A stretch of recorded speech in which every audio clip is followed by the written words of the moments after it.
Okay, so welcome back to this another series of the preservation of the Quran, in which we have throughout our guest speakers that will come here often to speak on different topics, and we still in the series. So praise the Lord for that, and that we've been blessed so far in this topic. And bit by bit, now we have our brother, a scholar, and he's also a pastor, scholar of the Islamic faith reaching out to Muslims, and he also have his own channel as well. But for those who may not know, brother Olin Gills, he's a missionary, speaker, and a teacher. So he's a full-time missionary, ordained minister. He's a teacher at Radical Truth. That's his channel.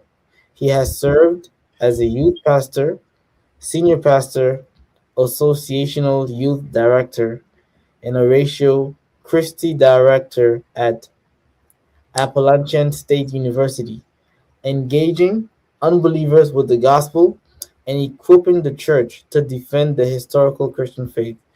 That's his passion and purpose in life. His desire, Brother Olin, is to see every Christian equipped and ready to engage in the battle of ideas at the heart of his ministry and calling. So, but Olin's personal YouTube channel is called Why Christianity. So, why Christianity? And then question mark, and also Radical Truth. So you can subscribe to him. I will share the screen when he's done. And this is Brother Olin, and you'll be equipped with knowledge of defending the faith, how to reach out to your Muslim friends, and how to know for a fact to increase your knowledge that Christianity is true by getting deep into who Jesus Christ is, who God is, and the Trinity, and so forth. So, Brother Owens, thank you again for accepting the invitation. And I will say the floor is yours to equip Thank you, us. brother. Thank you for having me. Before I get started, I want to say we've got people right here in the United States that don't know how to pronounce Appalachian. You did very well there, brother. Thank you. Oh, that so I would say that's a loved one. Yeah. All right. Well, I'll go ahead and get started here. I have put together a presentation on the historical anachronisms in the Quran. I didn't care much about history when I was in school, but this is just a means to deconstruct Islam. And again, as you prayed, that's not all that we want to do. We want to, first and foremost, deconstruct Islam, and then we want to give them something better, the better book, the better man, and that is Jesus Christ and the Word of God.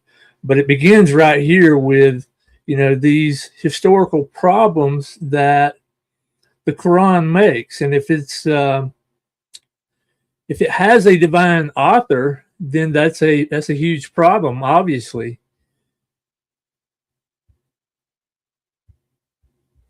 The Quran consistently claims to be divine revelation. Surah 2:2 says that this is a book about which there is no doubt, a guidance for those conscious of Allah. You find numerous claims like this in the Quran. It claims to be from Allah, who has full knowledge of all things, 3340. And of course, it was supposedly revealed to Muhammad for the purpose of warning, whomever it reaches, is what the Quran says. It even goes so far as to say that it's divinely protected from error in 4142. It's internally consistent as proof of its divine authorship. I think this passage here actually says that it would not have many contradictions, which is an interesting passage in and of itself. God should not contradict himself at all. I would say that one historical anachronism would sufficiently falsify the claims of Islam. So that's the reason we're looking at these. I have 12 that I want to present today. There are more. but I want to focus on 12. And then towards the end, I want to focus on those that are dealing with the historical Christian gospel as you and I believe it, dealing with, who is Jesus, the deity, death, and resurrection of Christ. So I think about number 9, I think is where we get to that. But we'll begin with the first one here, which is, I'm sorry, I jumped ahead of myself there a little bit. Let me define my terms before I do that, because some people might not know what historical anachronisms are. And I looked around and got a pretty simple definition here of historical anachronisms, and it just simply refers to the place, person, event or object in a time period to which it does not belong. And I would say that the Old Testament, New Testament, and the Quran make historical claims. No religious text is exempt from the historical critical method.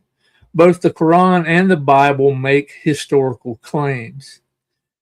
I would say that a lot of our Muslim friends, or at least it's been my experience, they don't like to, they don't like these historical arguments. They don't like to talk about the history of the Bible or even the history of the Quran. They don't like this approach, I don't think. Again, that's just a broad statement. That's not true maybe of every Muslim, but it's just been my experience that they don't like to make this approach to their book or even the Bible, because if we look at that gospel that I just talked about, the deity, death, and resurrection of Jesus Christ, we see that the historical evidence for those 3 things that define the gospel are overwhelmingly in our favor. And of course, a lot of Christians don't study history as well. They don't see the importance of history in the Bible. But Paul said, the Apostle Paul basically said, if the resurrection of Jesus Christ is not a real historical event, if it didn't happen, he hangs Christianity on this historical thread, and he says, if the resurrection did not happen, then your faith is vain. Our preaching is worthless. And I think both Christians and Muslims tend to dismiss the historical evidence and how important it is, but we see Paul placing a huge emphasis on this one event in history. And a lot of people can be deceived by what the Quran says, because the Quran doesn't really accurately represent Christianity. It doesn't really accurately represent the Christian gospel. And so these historical anachronisms can be deceptive. Put plainly, God just does not make historical errors. He doesn't make any kind of errors. And I love this passage here from Isaiah 41, where Yahweh challenges false gods to declare. He says, declare what is to happen. Predict the future. Tell me what's going to happen. But then he goes back and says, tell us, which is interesting, tell us what the former things were. So he's pointing back to history that we may consider them and know their final outcome, or announce to us what is coming that we may know that you are gods. And so this is kind of the approach that we want to take here today in looking at these historical anachronisms. We want to show that the God of Islam, Allah, gets it wrong when he tries to talk about the former things that were. He gets it wrong repeatedly. And, that's not meant to belittle Muslims or belittle Islam in any kind of way. It's just a mistake. It's a mistake that God would not make. And of course, we want our Muslim friends to think about that, because it's a huge problem. If your faith is not historically accurate, it can't be theologically accurate. So let's look at the first one here. It is how the Quran has Joseph being sold for a few dirhams in Surah 12:20. This is, you see, I have the words "a few dirhams" in quotation marks there. That's straight from the Quran. But Genesis 37:28, which is the story that comes before this. Obviously, the Quran wasn't written until, at best, the 7th century.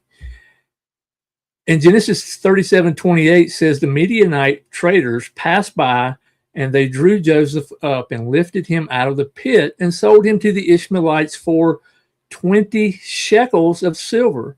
And then they took him to Egypt. So the Bible speaks of 20 shekels. The Bible gets it right. The shekel was a unit of weight for a means of payment in gold or silver. It was used as a standard of measure in ancient Canaan and Israel. I mean, this is pretty well known. I mean, this quote that I have here on the screen is from encyclopedia.com. But this accurately describes what we would expect to find during the time of Joseph. The dirham wasn't invented until the 5th or the 4th century BC as a Near Eastern adaptation of the Greek drachma. And there's really a double anachronism here. I've only got it listed as one, but there are two. First of all, there were no dirhams during this time. But secondly, the Quran says in Surah 12:20 that the dirhams were counted. Shekels were not counted, but they were measured. You don't count a shekel. It's a measured weight of silver or gold. So again, there were no dirham coins in the Middle Bronze Age, nor did they use the language of counting in this pre-coin world. So this is a really a huge problem for our Muslim friends. Now, I know they don't like to kind of look at these words in the Quran. They don't study the Quran typically like we study the Bible. But I would encourage our Muslim friends to look at this word in the Quran. It's dirham. It's counted. And so the Quran gets it wrong. Allah or God would not make a mistake like that.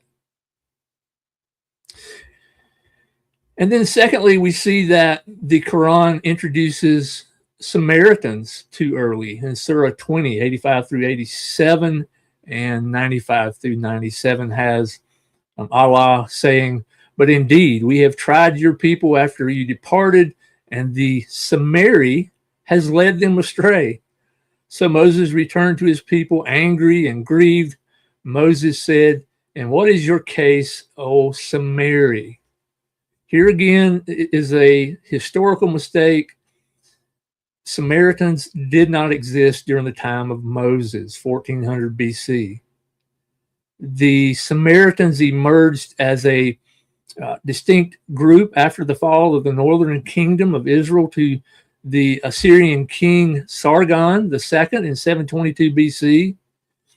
And after they conquered the people, they left, of course, some of their people there, and some of them left. They took some of the people as captives, and they left some of them there. And so they intermarried between the remaining Israelites. You have the Israelites and the foreign settlers there after the conquest, coming together in marriage and producing children that eventually resulted in a new people group. And these are known as the Samaritans. So the Bible gets it right again, and the Quran is 700 years too early. Just a huge mistake. I mean, I don't know of any Muslims. I've only given you two here. Perhaps they're out there. I would love to hear how they would respond to these type of things. Maybe I should, search for those Muslims that may be doing that and listen to what they have to say. But I don't really see any way out of this problem. The Bible gets it wrong, and the Quran has Samaritans 700 years too early. Huge problem if you have put your trust in the God of the Quran. And then number 3, we go to how the Quran introduces coats of chainmail too early. We see this in Surah 34:10 through 11. It says, and we certainly gave David And we made pliable for him iron, commanding him make full coats of mail and calculate precisely the links.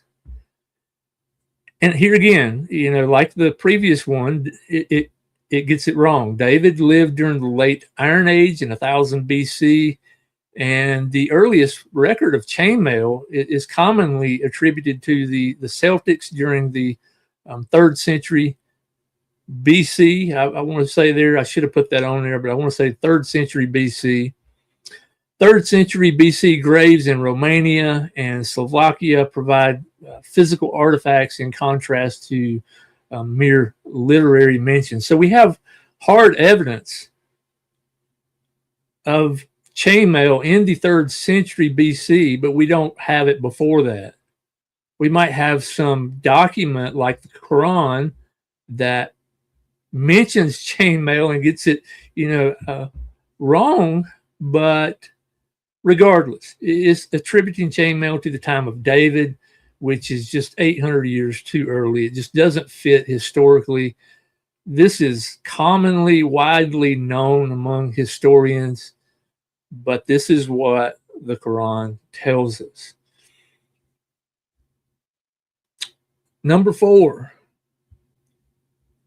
the Quran has Abraham and Ishmael in Mecca. This is a huge one here. I have on the screen a picture of the biblical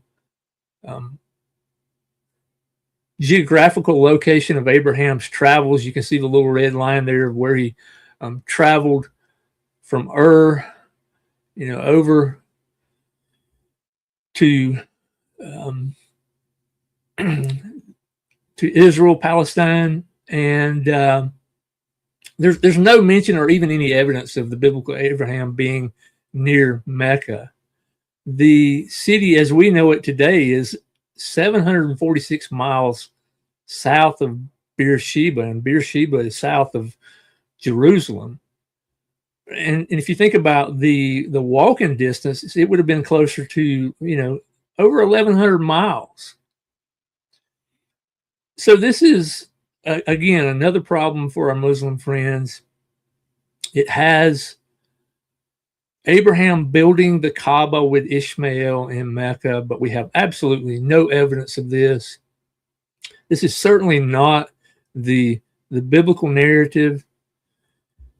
It is interesting that Josephus talks about Mara, and I got references here. I've heard Dr. J. Smith talk about this several times, and I dug and dug till I finally found some references to back up this point here from Josephus. But he talks about Mara, I should say, and Safa in his writings.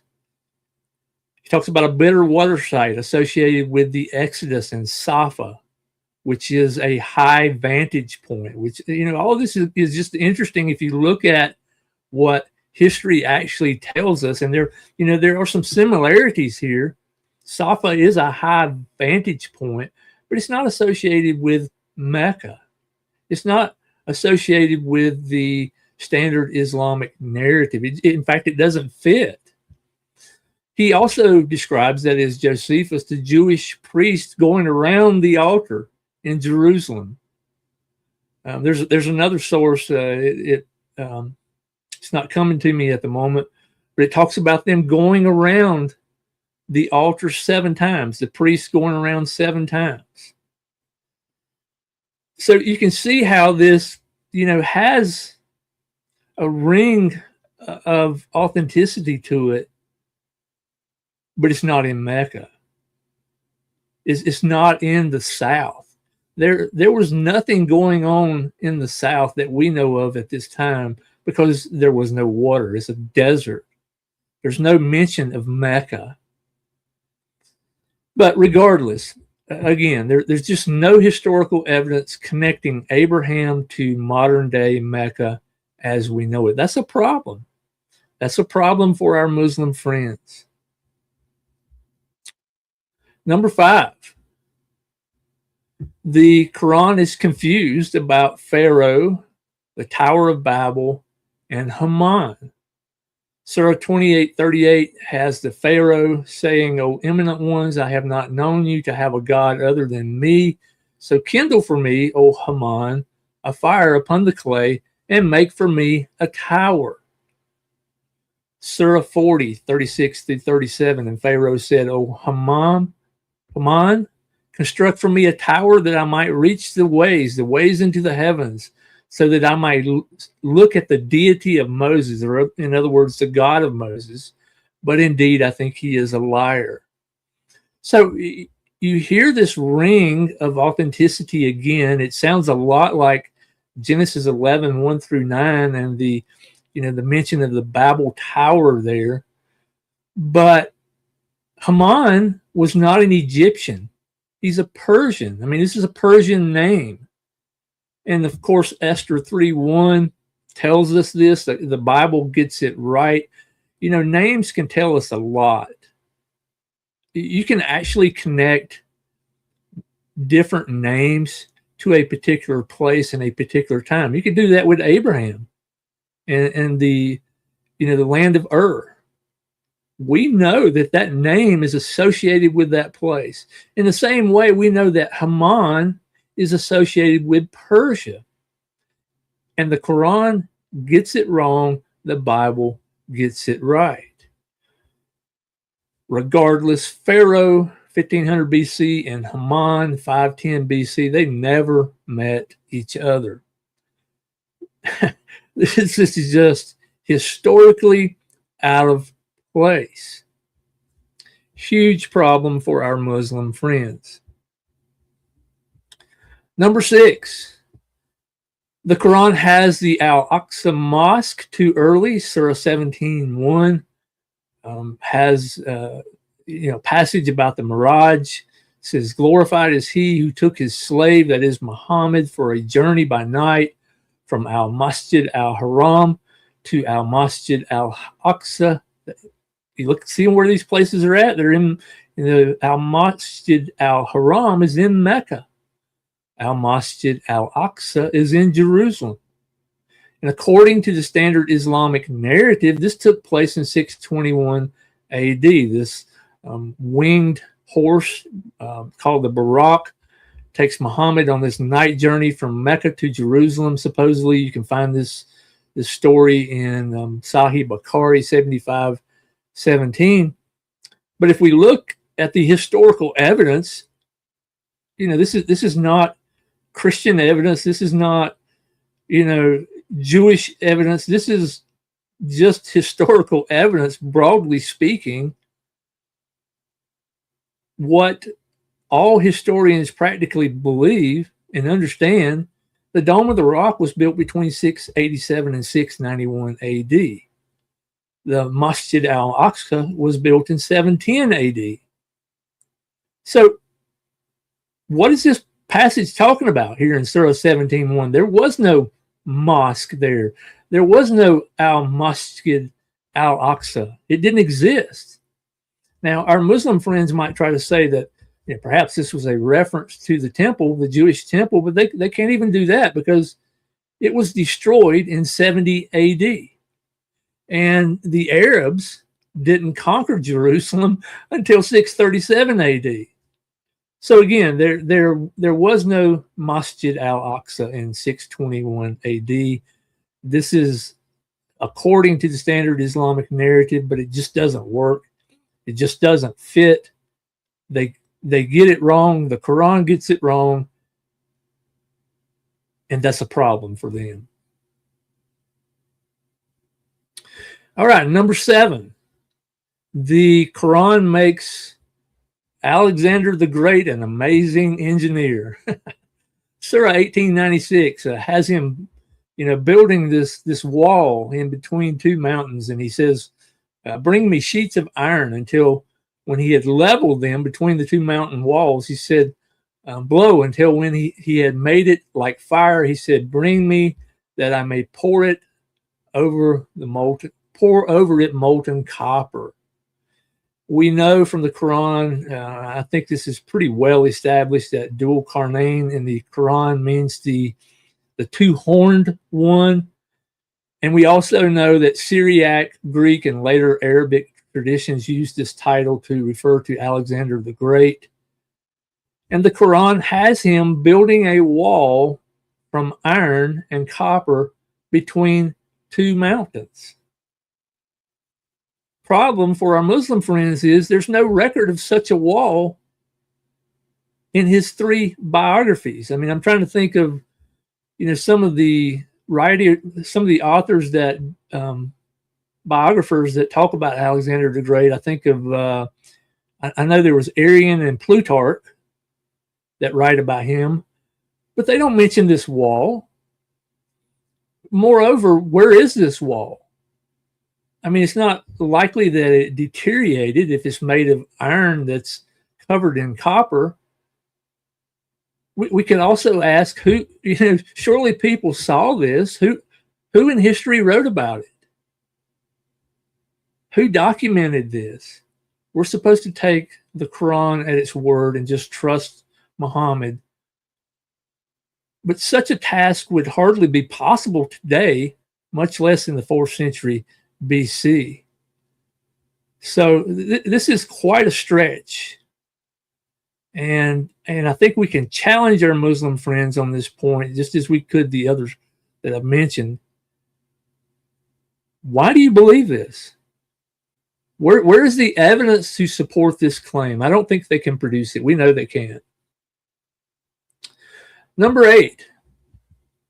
This is a good one here. I really like this one. I tried to find a few that are not really commonly talked about. Dr. J. Smith is one of my professors. He's well known, and a lot of these are. He's talked about these historical anachronisms in the past, but I tried to find a few that haven't been talked about quite as much. And I come up with this one here. The Quran claims that John or Yahya the Baptist is the first person to bear that name. And you find this in Surah 19:7. It says, "It was said unto him, O Zechariah, lo, we bring thee tidings of a son whose name is John." And the Quran says, "We had given the same name to none before him." And we know that the name John comes from the Hebrew name Yohanan, and it, names back then had, significance to them. They meant something. The name Yohanan means Yahweh is gracious. Bring that up the next time you're talking with your Muslim friend who wants to talk about Yahweh. Are you talking about Yahya as in Yahweh is gracious? Is that who you're talking about? The guy that was named in that way? We also know that several people in the Old Testament had this name, Yohanan, son of Joiada, Johanan, son of Joiarib, Johanan, king of Judah. So all of these names have this meaning of Yahweh is gracious. But if we look at Yahweh in Arabic, it literally means he lives or he gives life. So that could be a good talking point, I think, with our Muslims, even with Yahya. If we could move the conversation in the direction of what does Yahya mean? I mean, even he lives or he gives life would, of course, they're going to twist that. They're not going to say that that's Yahweh taking on human flesh and dying on a cross for our sins. But again, it's just a segue into the gospel. And if we go back to John in the Greek, we see that it retains its Old Testament name. Yahweh is gracious. It's Muhammad and the Quran here that are the odd man out. It's Muhammad that gets it wrong, that changes the name, redefines it. And of course, we know this is what Islam does consistently throughout the Quran. This is what Muslims do consistently when we're trying to have conversations with them. They want to use our terms, but they want to redefine them to mean something associated with Islam. And we can't let them do that. And they love to accuse us of believing in a Bible that is corrupted. But what does the Quran do here? It's a corruption of the Bible. It corrupts God's word. It seems to be pretty clear to me. I would love to hear some comments on what somebody else thinks about this. But if you look at Surah 19:7, it seems to be a corruption of Luke 16:1. What does Luke 16:1 say? It says, there is no one among your relatives who has that name. That's very different from what the Quran says. The Quran says that no one has had the name Yohanan before John the Baptist. So it is Islam that corrupts the Bible, not the other way around. Number 9. And notice here, I want to point out that I'm moving into historical anachronisms that impact the historical Christian gospel message. Number 8, number 9, 10, 11, and 12 that I'm giving you here, these can be used in our gospel conversations with Muslims. All of these are in some way associated with who is Jesus and what did he do, the person and work of Jesus Christ. And we see number 9, that the Quran has the wrong Mary. It doesn't even get the mother of Jesus right. Surah 19:28 says, O Mary, you have certainly done a thing unprecedented, O sister of Aaron. Surah 66:12, and Miriam, the daughter of Imran, who guarded her chastity. Surah 20:30, Aaron, my brother. And if we look at reality, Miriam is the sister of Aaron and Moses.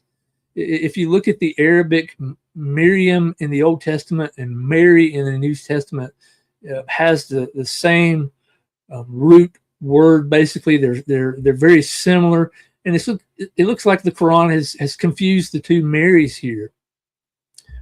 All 3 of these people are children of Amram, Exodus 6:20.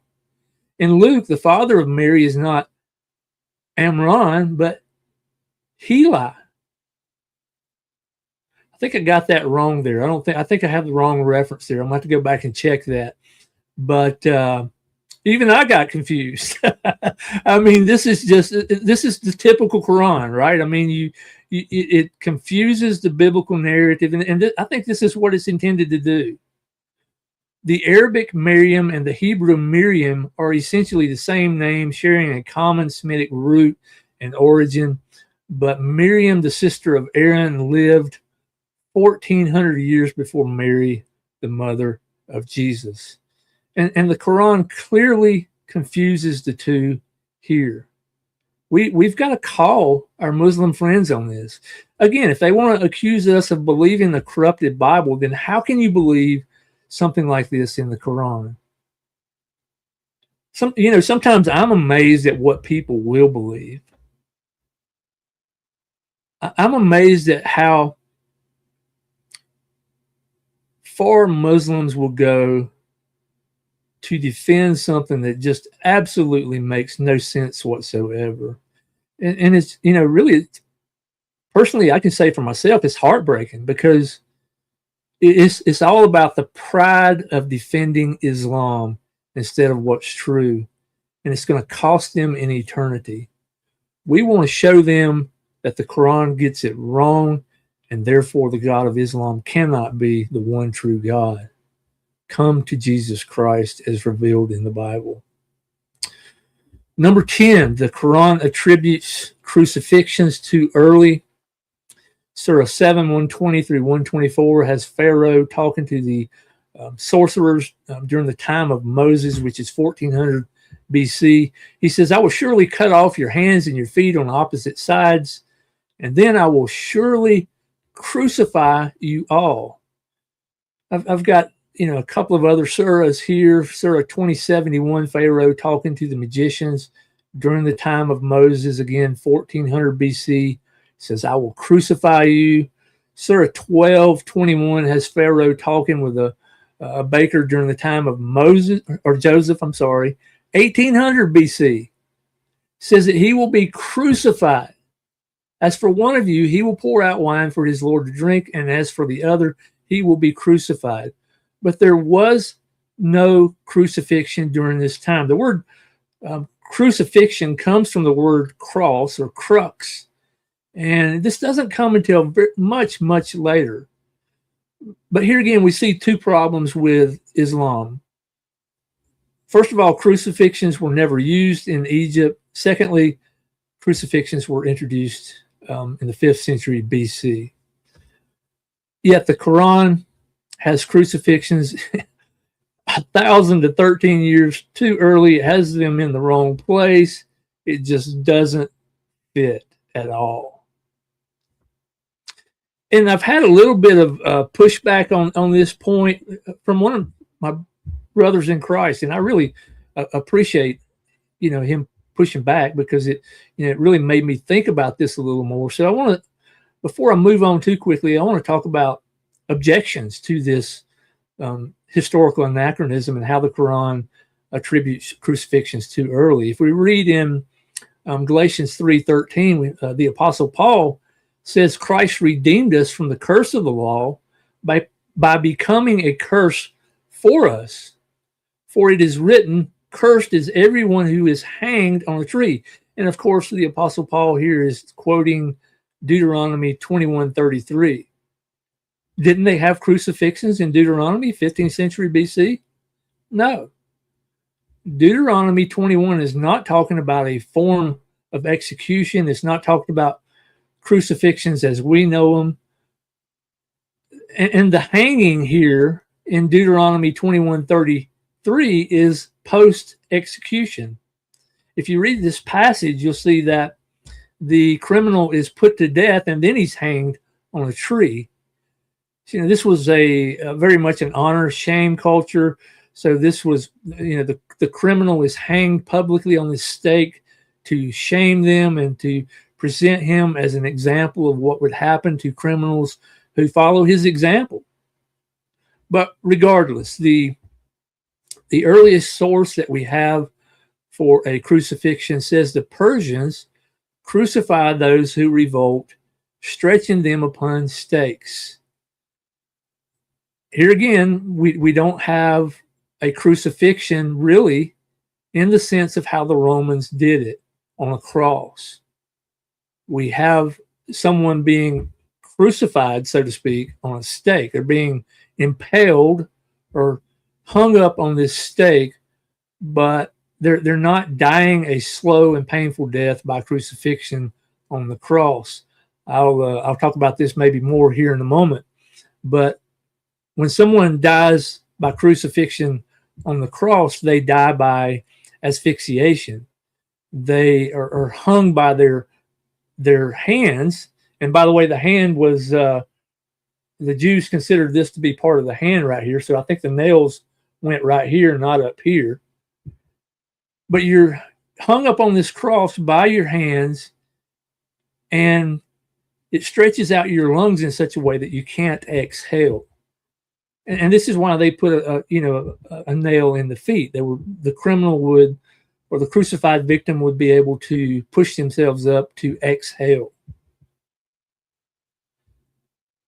You can, understand how that would be a slow and painful death. I mean, you read some of the, historical documents that describe this painful method. It's just horrible. There wasn't even a word to describe it. And so they come up with this word excruciating. And here again, you hear the word cross, crux, ex-crux, out of the cross.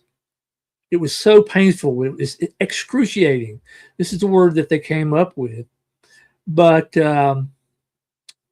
it's also interesting, from a Christian perspective, that the prophet Isaiah, the Bible, gets it right. I mean, even before Jesus is born, even before he's crucified on the cross, the prophet Isaiah said in Isaiah 53:5 that the Messiah would be pierced for our transgressions 200 years before Jesus was born.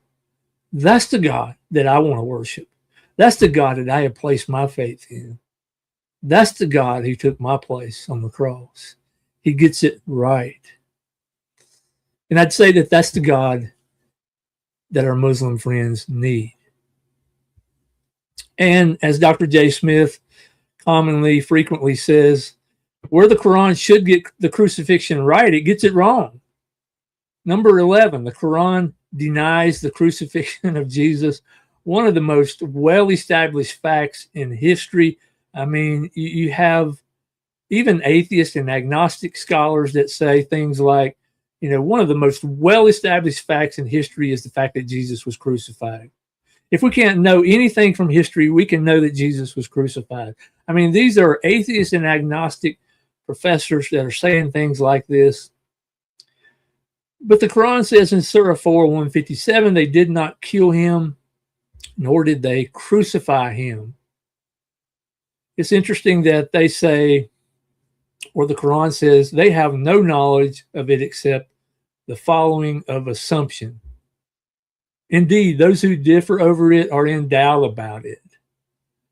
It's really it seems to be an ad hominem attack on those who disagree, but it doesn't really give any evidence for why they didn't kill him or the claim that they didn't crucify him. And it's Muslims today who don't agree. It's Muslims today who claim, different people were the ones who took the place of Jesus. They don't agree. They're the ones full of doubt. They are the ones who differ over this point that is supposed to be God's word. But again, we know that the death of Jesus Christ was predicted in the Old Testament. It was fulfilled in the New Testament, and it's confirmed by history. The crucifixion of Jesus is a well-attested historical fact. I mean, even non-Christians, this is enemy attestation, what you have here, or what I have listed here under Thallus, Phlegon, Lucian, Marabar, Serapians, Josephus, Tacitus. Tacitus hated Christians. He's a Roman historian documenting the fact that Jesus died on a cross. Greek, Roman, and Jewish historians. Again, these are no friends of first century Christianity, but they are in the first and second century, and they all agree that it was Jesus who was on the cross. So it's not only a claim that the Bible makes, but it's a claim, again, that's confirmed by history. There's much that could be said here. I know we're talking about historical anachronisms. Whenever I hear a Muslim deny the crucifixion, I always want to go to 1 Corinthians 15. The atheist scholar Gerd Ludemann, he's dead now, but he said that the creed in 1 Corinthians 15 dates to within 2 years of the cross, no more than 3. And folks, if you look at what some of the other biblical scholars say, Christian scholars, they would date this creed to within months of the cross. But yet Islam would have us to believe that Muhammad comes along 600 years later at best. I'm giving them the 7th century Islam according to the narrative that they have. I'm granting them that. At best, 600 years later, Muhammad changes the story. The Quran has a different story, and there's absolutely no reason to believe it. We've, again, already saw that it gets much of history wrong. And I have one more that I want to share with you. Number 12, the Quran gets the term gospel or Injil wrong. So I really want to drive this point home, because the word Injil means good news. It comes from the Greek word euangelion. It means good news. And of course, the good news, according to the Bible, again, is the deity, death, and resurrection of Jesus Christ. The fact that Jesus took on human flesh. He came to this earth, lived the life that we should have lived, took our place on a cross. God made him who knew no sin to be sin on our behalf, that we might become the righteousness of God in him. 3 days later, he arose victoriously. The Bible tells us over and over again that one day we're going to have a glorified body just like him. We're going to spend eternity with him. That's good news. But yet Surah 348 uses the word al-Kitab. It uses the word Injil, and it claims to confirm, the Torah and the gospel and the Bible as we have it. But yet it gets this crucial word wrong, the gospel, the Injil. And this can be proven etymologically, grammatically. The Arabic places the Torah and the gospel within the same semantic field of the book, not outside of it. The New Testament gospel came from the Old Testament scriptures and included three essential elements. I've already mentioned those: the deity, death, and resurrection of Jesus Christ. Even the prophet Isaiah speaks of good news in Isaiah 52 before going on to give us one of the most clearest presentations of the gospel in the Old and New Testament, Isaiah 53. Good news concerning salvation right before giving us Isaiah 53. Yet the Quran attempts to redefine the biblical gospel 600 plus years later at best. There's absolutely no reason for you to believe these things, my Muslim friends. In fact, this is exactly what we would expect Satan to do. We would expect him to corrupt God's good news message. We would expect him to corrupt the revelation of what Jesus has done for us. So I want to encourage you to think about that. You need to think about what has been revealed in the Old Testament, what has been revealed in the New Testament, and what has been confirmed historically, and how the Quran contradicts all three of those. Muhammad, the Quran, are the odd ones out. Come to the real Jesus Christ, my Muslim friends. So with that, I will end. I do have a slide here that mentions a little bit about me. If you wanted to go to our website here on the right, radicaltruth.net, please feel free to do so. As mentioned earlier, my YouTube is named Why Christ or Why Christianity. I think what you'll have to search for is Why Christ Olin. That's my name. YouTube is not on our side, so you have to type in these three words precisely. Why Christ Olin. If you want to find me, just look for this little blue circle here, and lots of videos on there, lots of practical, hopefully helpful information. And if you would, I'd appreciate it if you'd go there and subscribe and share the videos, of course. But also go to radicaltruth.net. You can find out a lot more about our ministry there and what we do.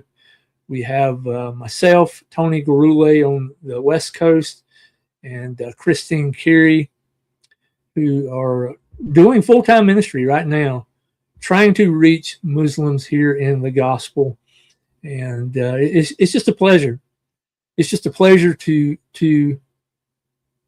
join God in the work that he's doing. He could have changed the world any way he wanted, but he chose to work in and through ordinary people just like you and I.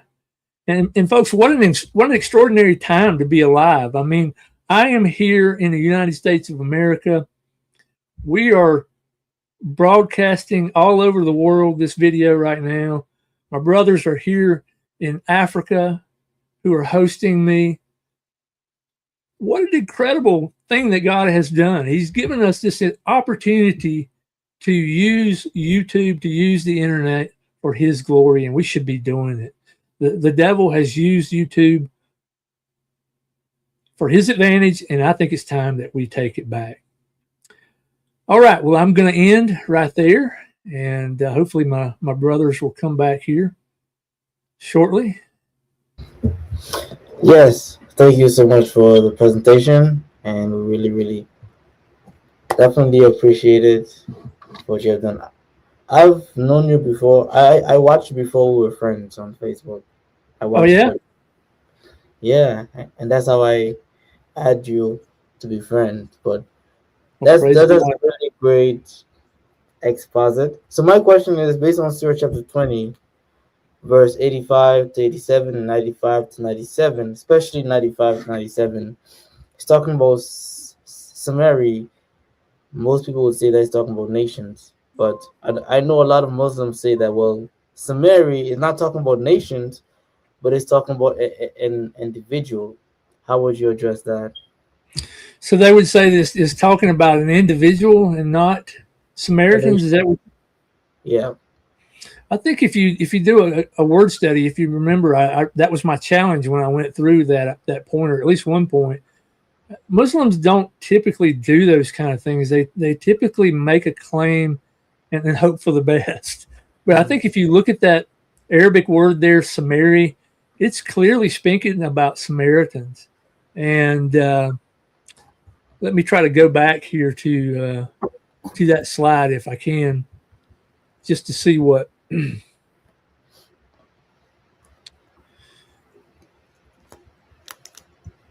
So it has twice here. It has the word Samari, and it has Samari, of course, connected with Moses, Mm. 1400 BC. So I think it's all going to depend on this one word. There were clearly no Samaritans during the time of Moses, but if they're going to say that this is just speaking of an individual, then why would it call them Samaria? I mean, are they saying that what are they saying Samaria means? Are they saying it means individual? Yeah. Well, Samaria is just a name of a person, not necessarily a nation. Yeah, well, I'd say the burden of proof is on them. uh, Yeah. there's people a lot smarter than me that recognize this as a derivative of Samaritans, and I would be curious to see what the word individual looks like in Arabic, and how could they have worded this differently to make it clearer. I mean, the Quran claims to be a clear book from God, explaining things in detail. Why did it use this word here? What is the Arabic word for individual or person? Why Samari? So I would push them on that to defend what they're saying.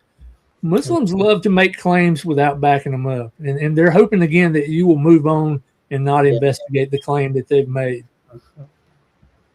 It's a good That's, question though. yeah. I think even also even in the way the verse is saying, it's not, if it was just a person, yeah, summary could be right, but also the way it, at least, I mean, this could be just because of the English translation. It says the summary. That's Mhm.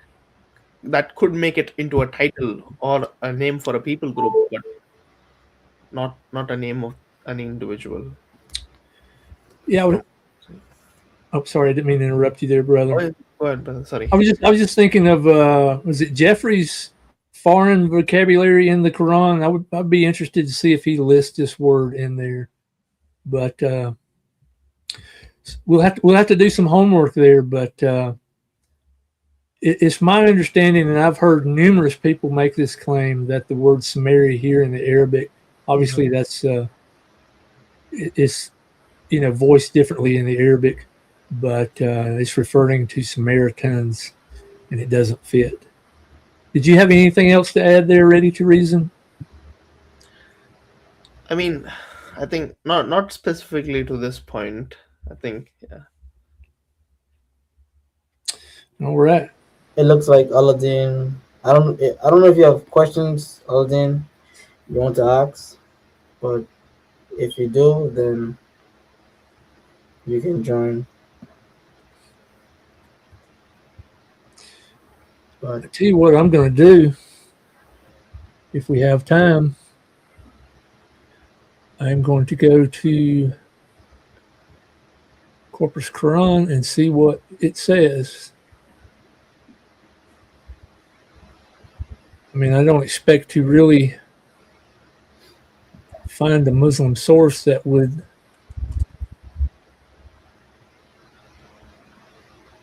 be to their advantage, but Let's see what we got here. Oh yes, Aladdin put in messages if he wants to join. I think it should be fun. Let's have him on. I'm not sure if Christian apologetics is can you hear us. All right, so it doesn't really define the word there. It has it summary listed. Tell you what I could do is, let's see what.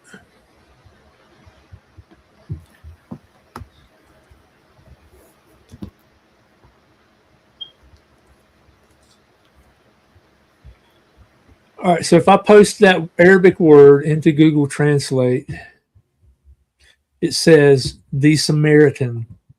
From Arabic to English, so Prophet Google says the Samaritan.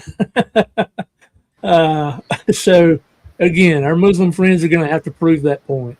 I know you have somebody wanting to join there. You got him on? Okay. Okay. I'll give Marcus. I am your friend. I am your. You used the Prophet Google. I will use as well Pastor Google. And I will show you the mistake. And by the way, I'm an Arab. I'm an Arab. And I will correct you.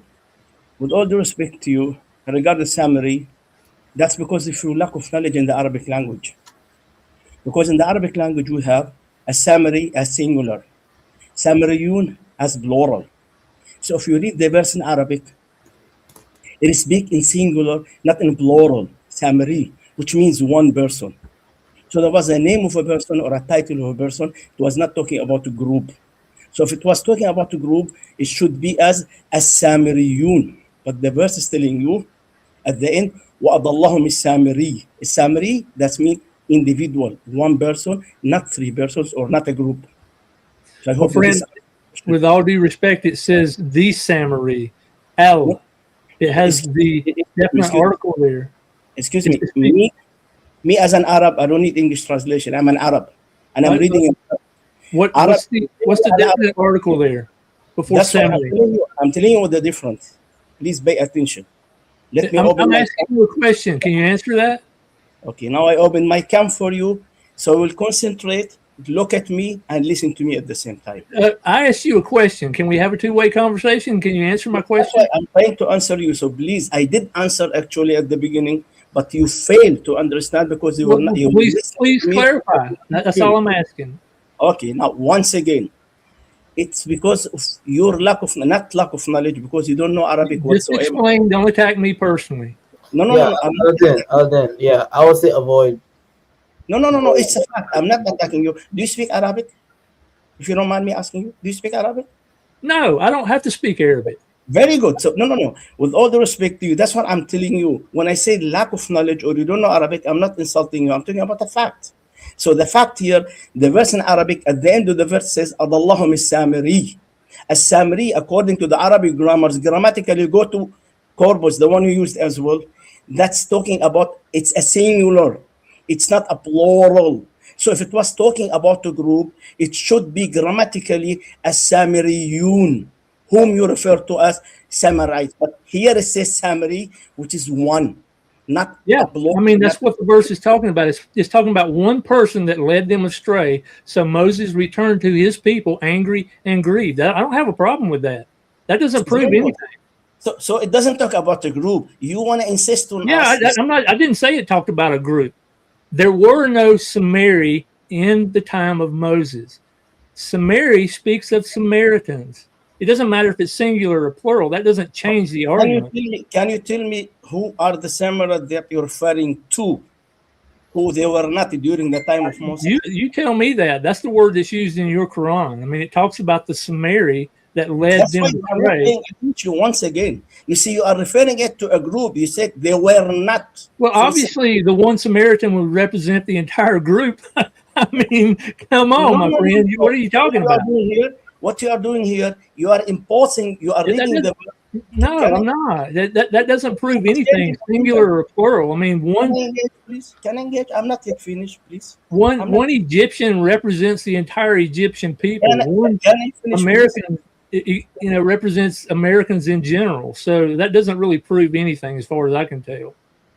Can I finish, please? You see what you Sure, are trying to. Sure. What you are trying to do here, you are trying to read the Holy Quran in a Christian context, Christian perspective to suit your needs. You are not reading it as I read it in an Islamic perspective. So you are imposing your wrong opinion on me. So you are telling me take it or leave it. So I'll give you the answer to the last time, because I want to jump to the other claims that you brought. Actually, I was here earlier. I wrote 5 or 6 claims that you brought up. I want to discuss them one by one. Now, this is the point I'll answer you to the last time. Take it or leave it, it's up to you. Now, I'm telling you once again and to the last time, there is a difference between, in the Arabic grammars, it's a different grammatically we speak about a singular or about a plural. So now, what does that prove? How does that prove anything? Are you here to learn or to argue with all the? I'm asking you a question. I'm trying to have a dialogue with you. I don't want to hear your dawah. I want to talk about this.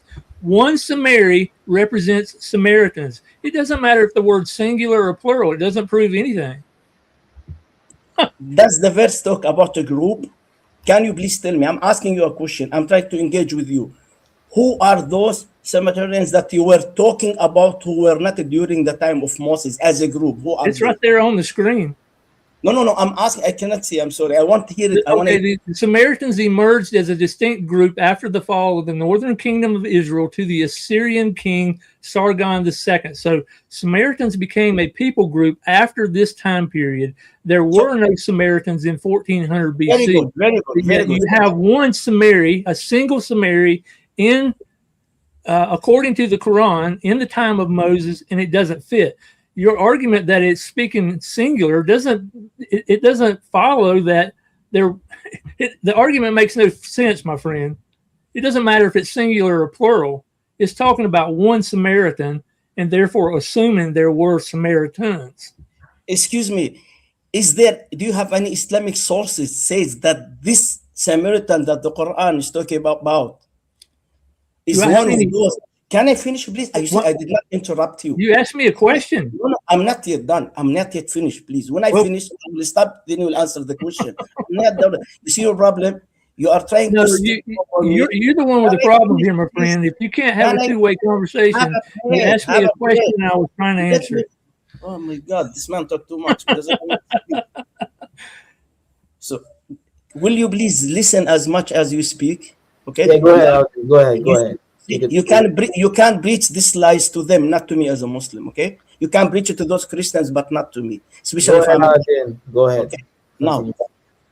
Now, what I'm telling you once again, I challenge you with all due respect right now. I challenge you with all due respect to give me any Islamic source said that this Samari, the Quran spoke about, is those group who came after the time of Moses. Give me any Islamic sources. And I will tell you. Can I ask you a question? Can I respond with a question? No. Don't ask a question, but don't answer a question. Let me ask you a question. No, I asked you a question. Answer no, it's your time to listen now. You shut up and listen to me, because all I have to do. Why would I go to? Why would I go to Islamic source?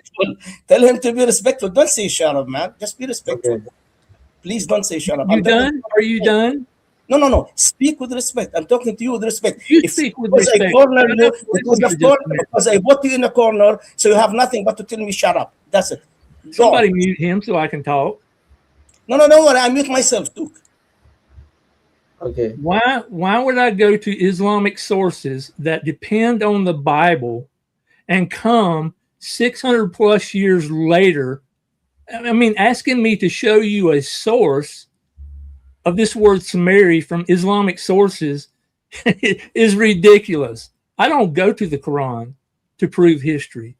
Your book is the one that depends on my book. Your book is the one that contradicts history. So you asking me to define this word through Islamic sources, I don't have to do that. That's your problem. Now, will you mute yourself as I mute myself? I muted myself. You don't need to tell them to mute me. Usually they know me. When I speak, when the other person speak, I mute myself always. That's what I do. I never tell them shut up. I show some respect. So I hope that we can have respectful discussion. Now let me school you again with respect. You just admitted by yourself that you are reading the Holy Quran in your own context, not an Islamic context. I asked you a very simple question to give me any Islamic source to support your claim. You said you do not have. So you just admit and acknowledge that you are lying about the Holy Quran. So with all the What is respect, the context here? What is the context of Surah 20?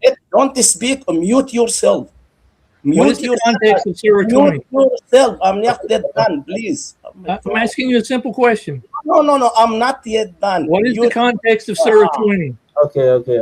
I'll then finish your thought, and then I'll then can continue. Islam is a joke.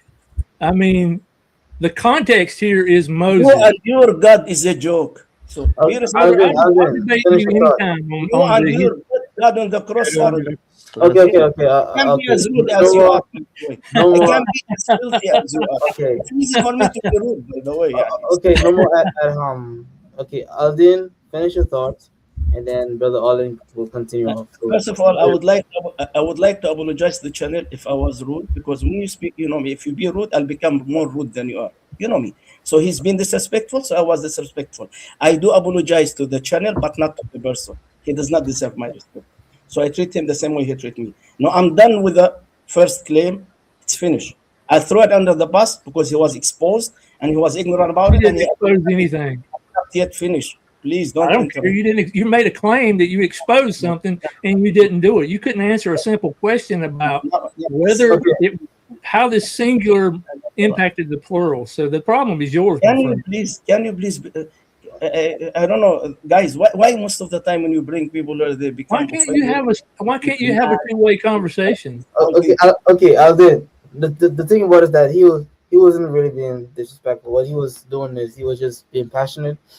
And no. When you say your Islam is a joke, this is more than insults. I did not say your Christianity is a joke or your Bible is a joke. I will never do that. You know me.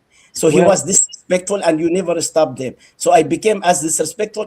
If you are disrespectful, I'll treat you the same way. Yeah, no problem. I didn't stop you. I didn't stop you when you say Christianity is a joke. Now, can I move to the second point, please? We are not going nowhere here. If you please. Okay, so what I'm saying is that you can finish off your thoughts, and then Olin can continue off. Can I say something, brother, real quickly? I'll make it quick. Okay, good. Please forgive me, my friend, if I offended you. That was not my intention. That's why I spoke of Islam and not you. From my worldview, and according to the evidence that I presented, Islam is a joke. It is historically falsifiable. Christianity is historically verifiable. I'll take you on any day with that claim. I challenge you to think about these things. No. By the way, what's his name? Because it's small, I cannot read his name. Will you please tell me what is his name? My name? Yeah, please, I can see it. Olin. Owen? Okay, let me tell you something, Owen. I am over 60 years old. We almost look the same age. Maybe I'm older than you are. I've studied comparative religion more than 30 years in several languages. And I studied your Bible from cover to cover. And I used to be in your place in the past. But God enlightened my eyes, and they know me very well, okay? So I'm not here a person to go and study it. I did study it for more than 30 years. Now, I'm done with the first point. I will ask you only one question because you repeated that Islam is a joke. I'll ask you a question about the joke. Which is joke? Who is joke? Christianity that killed innocent Jesus in a barbaric way on the cross in the name of love and cursed him, or Islam that saved Jesus from the crime of the cross in the name of love and blessed him? We have two. One killed him and cursed him in the name of love. The other one saved him and blessed him in the name of love. So he's joke among them. This is a side. Keep it for yourself. Think about it between you and yourself. No, I'm ready to answer your question. No, I'm just giving you this because you said you want to preach to me that you don't want any answers. See, that's your problem, my friend. You want to make these claims. I mean, you're doing exactly what I said in the presentation. You're just a typical Muslim who likes to make claims, but you don't want to hear a response, and you don't want to hear the truth. You don't seem to be interested in, No. in what I It's the have to truth. say at You all. know, person, to be honest with you, person like you make me stronger Muslim, because when you lie about Islam and I start studying and search for the facts, actually I appreciate you and I appreciate Christian like you, because But no, you honestly, made a claim that you couldn't no, defend if honestly, you I had to. appreciate you. I'm so thankful to you. You know why? Because people like yourself, wallahi, I mean it. People like yourself open the eyes of a lot of Christians, because they investigated your claims, and after they investigated, they realized that you are not saying the truth, and they read the Holy Quran, then they became a Muslim. And my wife All was you've one of done is them. make more And I claims. appreciate You, that. you can't back those claims up. Quit I making appreciate claims and present some evidence. I'm ready to respond to what you've said. You just keep making claims. Those claims are No, not I'm evidence. not making a claim. Now you are the Yeah, one who's where's the saying evidence to what claims. Can I you don't finish? want? You made 10 claims, and I wrote down some of them because I was not listening to the entire presentation. I made 4 or 5. I wrote it down. You even spoke about dirham, and I was laughing so much because, with all due respect to you, the word dirham proved that you no clue whatsoever about the Arabic language. Because if you go to the Arabic dictionaries, all Arabic language, for you as a Christian, if you don't know the meaning of any word in the New Testament, you go back to the original Greek. If you want to know in the Old Testament, you go to the original Hebrew. So you quote the word dirham in regard to Joseph alayhi salam, without knowing the meaning of the word dirham, literally according to the Arabic language grammars. What is the meaning of the word dirham in Arabic? Can you please tell me? Did they count the dirhams? I'm asking you, can you please, you quote dirham, and you said that they were mistaken and there was no dirham during that time. You quote Surah Yusuf alayhi salam. Now, can you please tell me what is the definition for the word dirham in Arabic? You go and ask. It's a coin. I've got you an example right there. Tell me, what does it mean? I want you to tell me. I want to hear it. Answer. What is dirham in Arabic? I just told you, it's a coin. Is it a coin? So the verse here. You see the picture right there in front of you? Can you see the screen? So the verse here. So the verse here is talking about a coin. It says they counted. What do you count? You count coins? Asking you, 12:20 of the Holy Quran, Surah Yusuf. Does it say coins? Does it say coins, money? Please. No, it says dirham. Very good. So does it say that dirham in this verse is coins as money? Say it again. Does it say that it's coins as money? It says they counted 20. I'm asking you, does it say they counted money? Does it say they counted? Money. Money? No, it doesn't have to. It uses the word dirham. You see how far Muslims go to stretch their own book? I mean, this is clearly coming from the story of Genesis 37:28. Exactly. This is clearly about Joseph. Exactly. And what, tell me in the biblical narrative, did they sell Joseph to the Ishmaelites? Is that what they did there? Yes.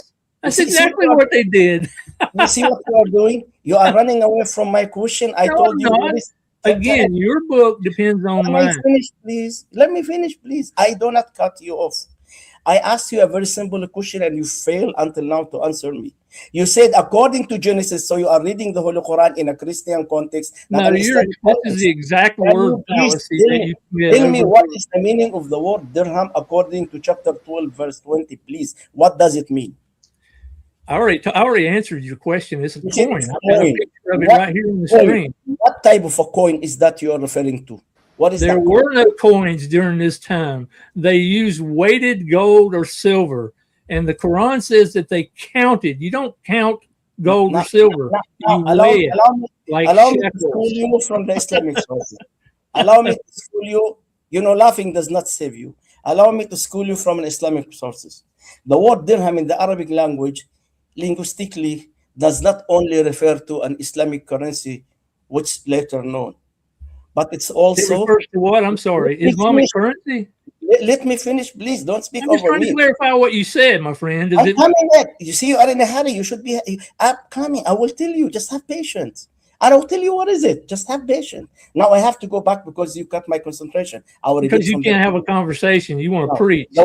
The word dirham according to all Arabic dictionary, in the Arabic language, does not only refer to the Islamic currency, which is later known as money, but it's also referred to a piece of silver, a specific weight of silver, or what is taken as a price in the sale.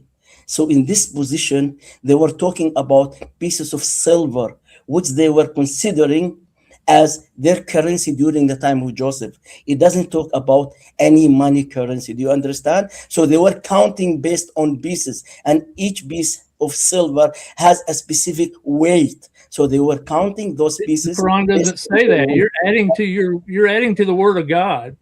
Can I according finish? to you. Can I finish, please? Can I Right, brother, finish? you've been talking all this time. You want us to preach, but you don't want to listen. So either you take the time to listen to what I have to say as well, or somebody needs to get rid of this guy. If you can't have a two-way conversation, then you need Okay, to I'll just be quiet. Go on. Say whatever you want. I just told you the word dirham is there, and they counted them. You don't count what you weigh. This is not the language that they used. They would have talked about what was measured, what was weighed. And the Quran very clearly here says that they counted dirhams. It gets it wrong, my friend, and you're adding to the Quran by what you're saying. You're trying to take a book that claims to be clear, and you're trying to explain it and trying to defend it and trying to say something that it doesn't say. So it's my turn. You see, I muted myself. I did not speak over you. You see what's the funny part here, Christian? You see what's the funny part, Ridi? He's saying that I'm adding to the Quran. But when he spoke about the Samiri, and he added as their group, it's no problem for him to add. When he add in this verses, it's money they were counting, he no problem, he can add. But he accused me of adding because his lack of knowledge about Islam. We as Muslims, we don't go by Quran alone. We go by Quran and Sunnah. And if you go to the Hadith of Prophet Muhammad, you see, don't interrupt me. Don't interrupt me. Don't interrupt me. I did not cut you off. I muted myself. Okay, please. Alden. You see, I'm not cutting him off. Did I cut him off? This guy's not interested in learning. No. I'm not here to learn. I'm here to teach you, not to learn. I don't know why you're even wasting your time with him. Okay. You think that I come here to learn? You're mistaken. I'm here to teach. Thank you for making that point. Thank you for you're so arrogant that you can't learn. Yeah, with people like yourself, I'm not so arrogant. I'm super arrogant to put you where you belong. If a person will tell me your religion is a joke, I'll put him where he belongs. To know him. Let's talk about the cross. I said all I have to do is prove let me finish. I'm not yet done, please. I'm coming to the cross. You spoke about crucifixion. You spoke about Mary, sister of Aaron. I wrote down all those notes. Don't worry. I write notes. They know me. I'll show you. I write notes. It's here in my hand. They know I always write notes, and I speak out of notes. So I wrote down all those things. Don't worry. Now, the next point. I'm done with dirham. Number 2, what you brought up. You see, I will refresh your memory because I write notes. You got also, number 2 was a summary, which I answered. Number 3, you said, Quran introduced codes of China mail so early. And you got Quran 34, verse 10 and 11. You see, with all due respect to you, this claim alone shows how ignorant you are in the Arabic and Islam. The verse is not talking about Chinese mail codes whatsoever, or later invention. But it was talking about the chain mail, which was known centuries before David, peace be upon him. Give me a source. Give me a source. You understand what I'm saying? Give me a source. Give me a source to back up what you're saying. The verse itself, the Arabic language, which you cannot understand. The Arabic language doesn't prove anything. Give me a source from history. Give me one source from history to prove what you just said. Could you repeat your point? I'm not able to kind of catch it. Are you saying that this No, I don't repeat myself. I say that only once. If you catch it, okay. If not, it's okay. It's up to you. No, but like, are you saying that there was this other form of payment? Excuse me. Who's talking? He can't listen to anybody. I don't know why you have him on here. No. Excuse me. This person who's talking. He asked you a simple question. Why can't you answer him? This person, I put an X on him, and I don't want to insult him again. when he insulted my beloved prophet and Allah so badly. So I don't talk with Ready people like to that. reason, I don't ask go him down to a their question. level. Why My don't you discussion answer is his with you. question and respect him Trying like to you save respect you. respected? No. He knows that you are already cornered.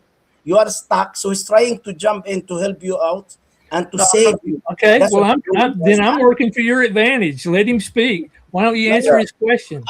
Let him say, like, he will help you, but I will not answer it. Let him say whatever he wants. So See, you need you're someone not to even help going to you. answer. What are you even doing on here then? Now your lawyer jump in to save you. Let your lawyer speak on your behalf. Uh, I'll mute myself. What a joke. here's the thing. There's no way I can ever help Brother Olin. He's more advanced in years and experience than I am. So there's no way I'm actually gonna help him in any way. But I am kind of fascinated by the argument you're making about the chainmail. Is are you like, I'm not sure. So correct me if I'm wrong, because I'm not kind of catching the point. Are you saying that there's this different form of chainmail that was available to David at the time, or is that the claim? I think that's what he's making. That they're saying. Is that what you're saying, that David has a different kind of chainmail that he had access to in his time, and that's what the Quran is talking about, not the chainmail that kind of seeing. He's gone to Al- Prop Google. Alvin, you on mute if you're speaking. No. I told you I don't talk with him. I put an X on him. So let him say whatever he want. Let him save him. Then when he's done and the gentleman is back, I will continue with Now, your see, best. I brother, ETM apologetics, you need to get I'm rid of running. that. I'm running away from him. okay. He cornered me. He, He called me. He baked me. So I'm running away from reading. So let he him. can't answer a simple question from Alvin, any of Alvin, us. Alvin.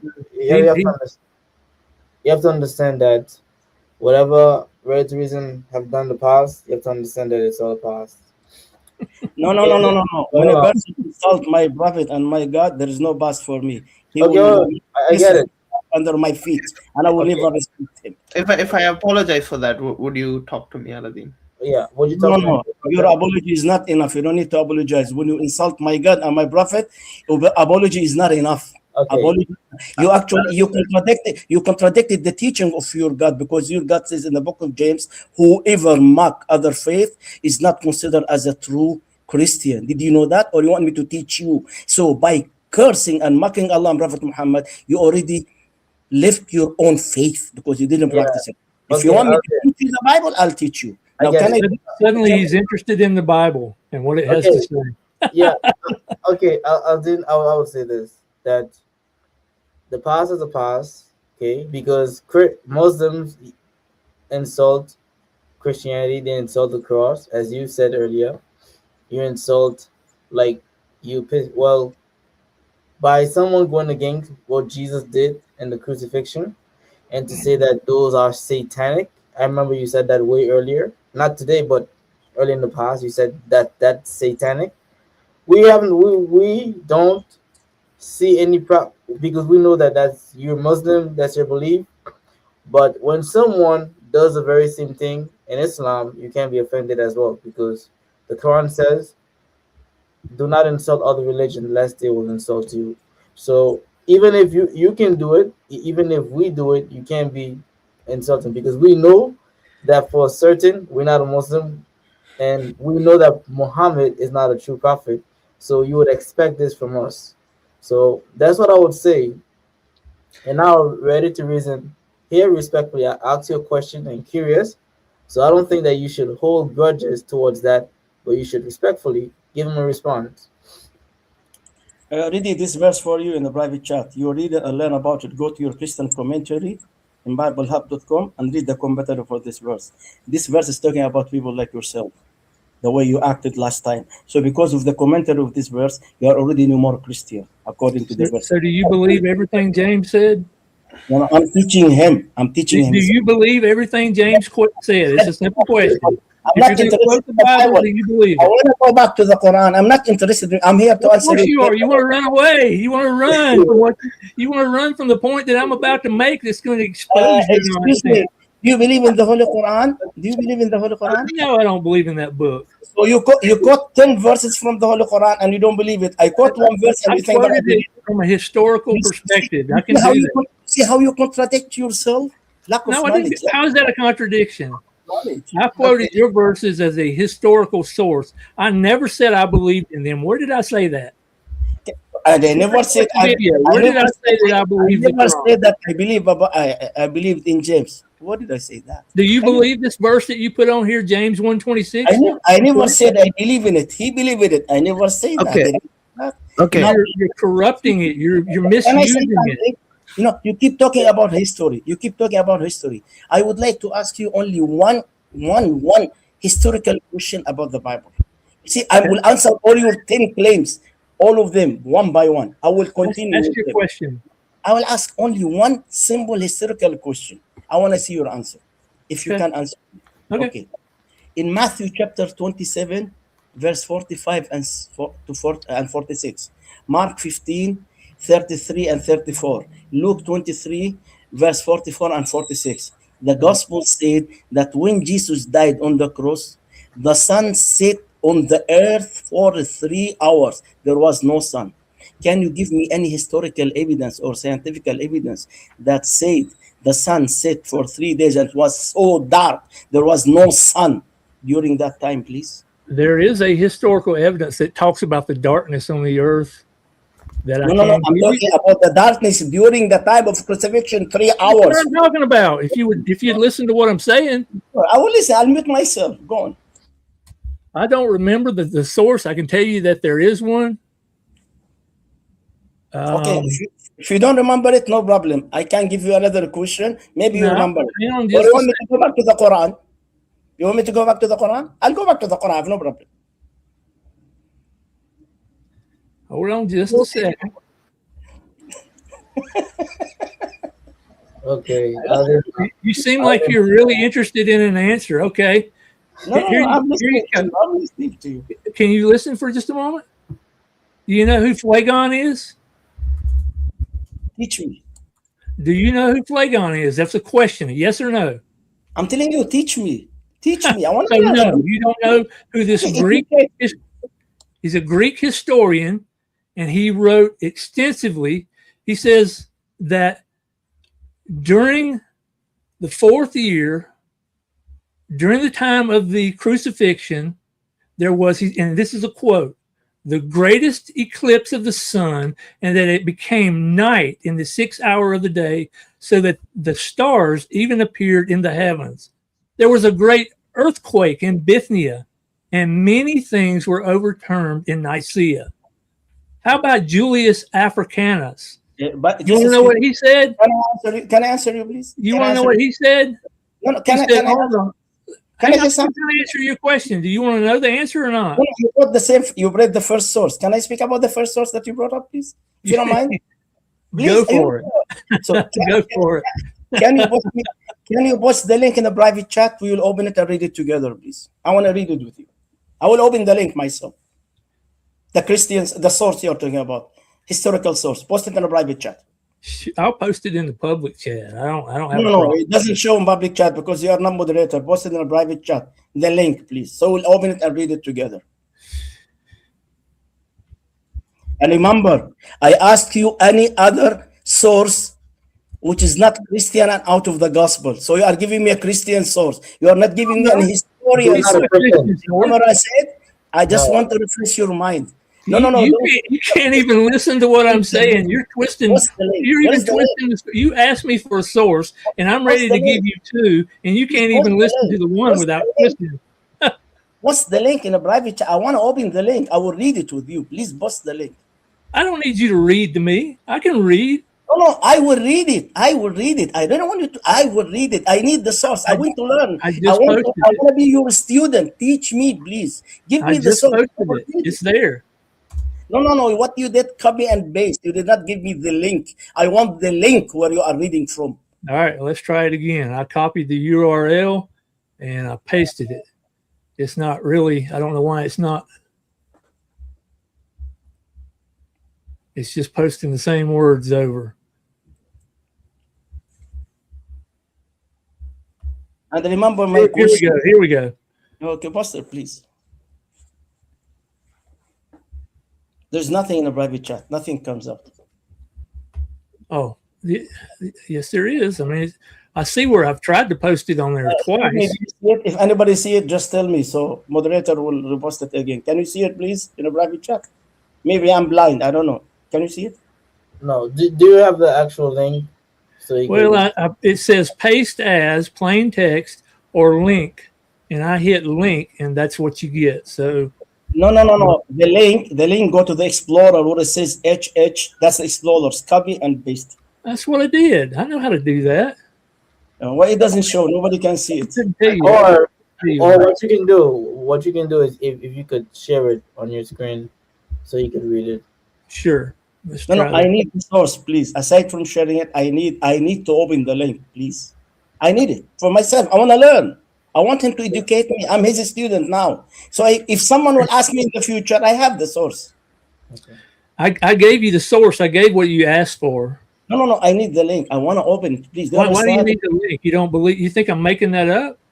I didn't say. Did I say you were making that up? I want to Well, read it I'm asking you a question. Why do you need the link?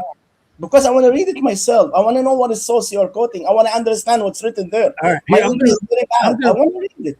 I'm gonna After we finish, I will read it by myself, step by okay. step. I will copy the entire quote, the first one No, no, that no, no, I no. gave I you. don't want you to copy anything. I That's want the all I can link. do at the moment, my friend. So you'll have to deal with it. There it is. Excuse In me. the fourth year of 2007, 8 the p.m. link 8 is. p.m. Can't you contact them? I'm sure that you contact them by WhatsApp or by cell phone before you We're prepared all trying that. to distract. I gave you a Can you pass historical it to you, please? source, Pass it to you, Phlegon, another that source. you asked for, and you're wanting to read this for yourself as if it seems like to me, brother, you're just trying to distract. So I posted it there. That's the entire quote. I will make sure that this link is posted in the comments where somebody can click on it when this is over with. But there's a quote that I Uh, gave you from can you Phlegon. please can you please tell me what was my question? Can you repeat my question, You please? asked me for a source. No, no, no. From the beginning, what was my question? You asked What me did for a I ask? source and you wanted to emphasize the sun. This Yeah. is speaking specifically to that. How is it not speaking to that? No, you see, what was my question again exactly? What source did I ask you? Well, maybe you'll have to repeat it, my friend. If you think I didn't understand it, let's hear it again. Okay, I will repeat it again for you. So please pay attention. Please. Okay, I will repeat the question again, which I mentioned to you in Matthew chapter 27, Mark 15, Luke 23.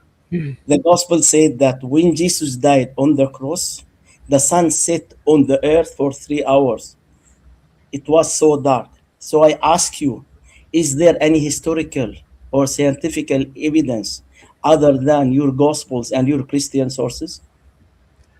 And I just gave you a quote from Phlegon. There's another one from Julius Africanus that confirms Just a the minute, same just a minute. point. The first one you gave There, me, you if you said want to he's a read it. Christian historian. No, no. My question was not Christian sources, historian or This is scientific. not a Christian. How is this a Christian source? I asked you if you knew who Phlegon is, and you couldn't answer it. You said, And now not me. you're You said saying he's a he's a Christian Christian. He's not a historian. Christian. You said, not me. I learned from you. You just go backward, and you said he's a Christian historian, not me. I didn't say he was a Christian historian. Yes, you did. Just go back. If No, I did, I made a mistake. I said historical source. yeah. So I've sent the link. Julius, Flagan, sorry, Flagan, bro. Flagan is Yeah. not a Christian, so Flagan actually agreed that those things happen. He's a Greek historian, by the way. Yeah. So Phlegon's Greek. Julius Africanus would have been a Christian, I believe. I think even Tertullian like kind of told them to look at the Roman records, but he's also Yeah. a church father. But Phlegon's not. He's not Christian. He's just Greek. okay. I also think that I mean, this man, Julius Africanus was actually quoting Salos, and Salos also is not a Christian.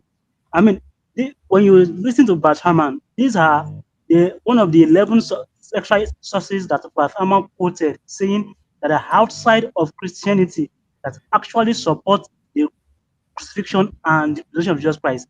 Phlegon was part of them. Saulus was part of them. So all these sources are outside Christianity. And Muslims love to quote Bart Ehrman. as if is one of their prophets or the next prophet after Muhammad. So Brad Haman Excuse me, what's says his name again? I these want to guys, know his name. Can you these write guys, his name in the they, chat, please? Will you Talos write and his name? Phlegon. Can you write it in the right Talos, chat?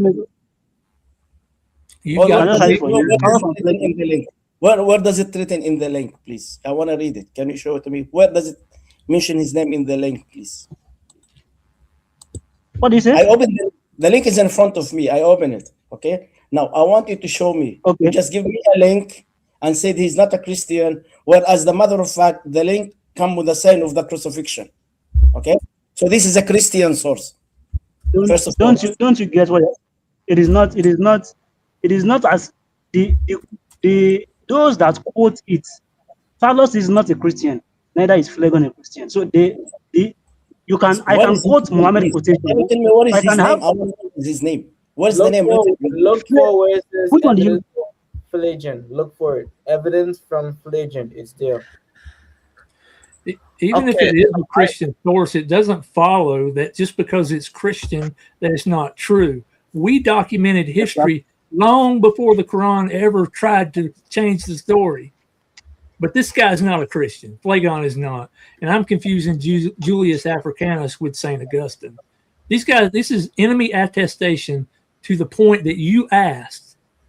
These are 3 points that answer your question about evidence, and you want to change and try to say that these guys are Christians. Why are you doing that?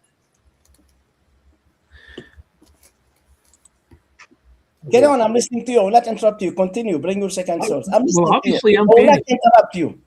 I asked you a question. What was that? Come again? Okay. Okay. You said he's not a Christian. So I believe you. Carry on. You brought Okay. many. All right. Carry on. Okay? All right. Carry on. Thank you for that admission, my friend. I said you said. I didn't say I said. I said you said. So carry on, please. I don't need to Okay. carry on. Let me just ask. So, is it true Flagan is a Christian? Contaldin.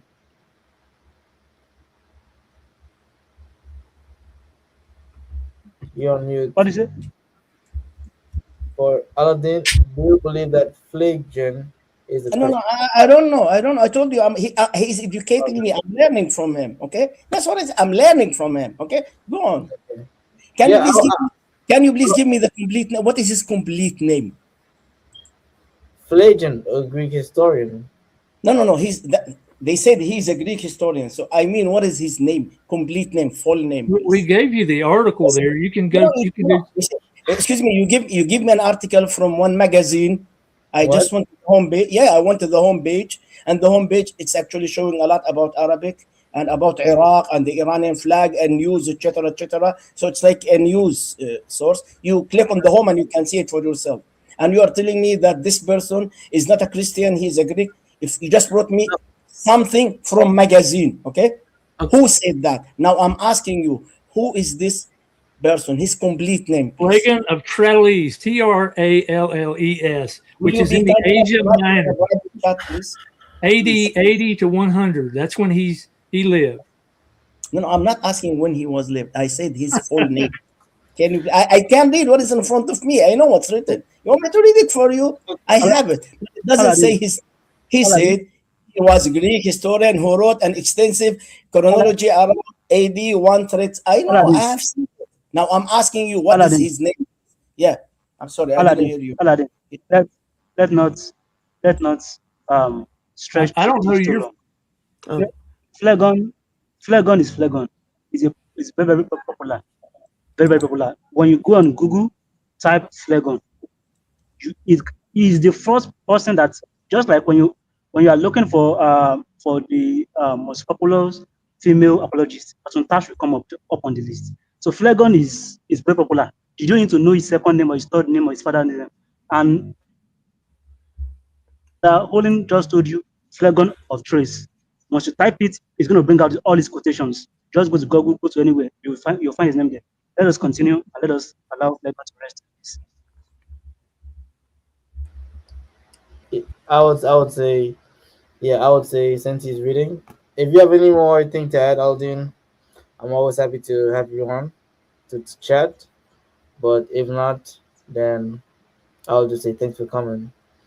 You know, and you could always come back for more. Okay, so No, no, if you're done, I'm not yet done with his other. He asked me about the crucifixion. I told him I wrote down notes. okay, okay, okay, yeah. So we could talk about the crucifixion. Yeah, I'm not. I'm not interested in the Bible. Okay, I want to go back to the Quran. I'm here to speak about the Quran. I'm not interested in the Bible whatsoever. Okay, to be honest with you. Now I will go back to the claims that he brought up.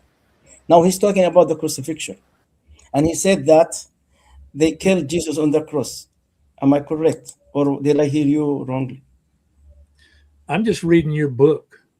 No, no, no. I'm asking you a question. Did you say that they killed Jesus on the cross?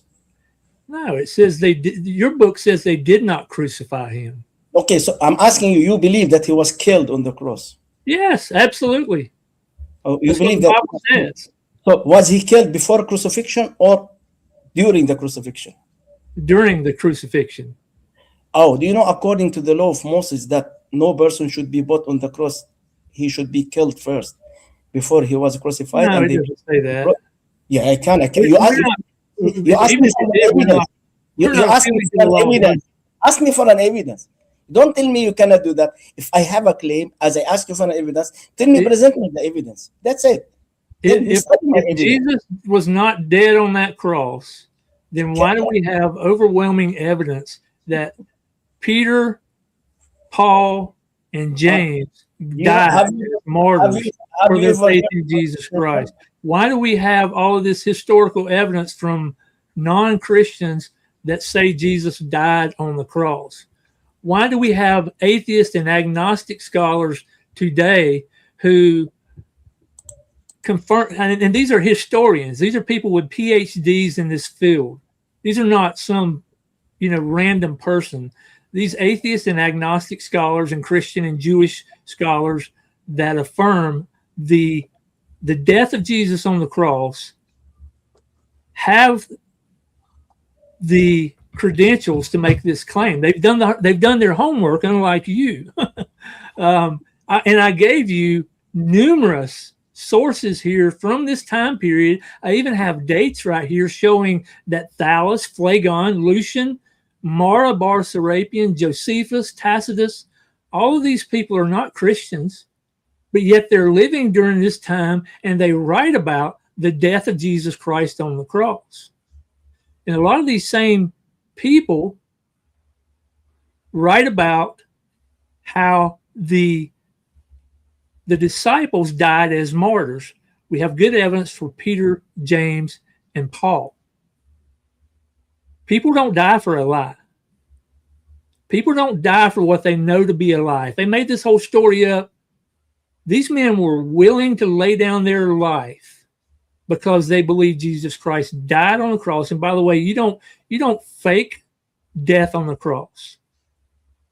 You're asking, the Quran says that somebody took the place of Jesus. Prove it. You couldn't prove that if you had to. You could not. Give me one simple reason to believe that other than the Quran. It's just a statement. It's just a statement about a historical fact that you can't prove. I have evidence that Peter, James, and Paul willingly laid down their life for their faith in Jesus Christ. You are preaching now. You are preaching. Can I answer you, please? You ask a question. So I did not cut you off. You spoke for more than 3 minutes. I did not speak over you. Well, thank you. That was mighty nice of you. I hope that you do. Can you do the same with me? Now I will give you the heart attack that you never expected. I'll give you Christian sources and Christian books tells you that early Christian don't believe in the crucifixion, and they believe that someone else blessed Jesus, and their name is Basidalian. And I'll give you the sources and the evidence that they used from the Bible in their sources that there was someone who replaced Jesus on the cross.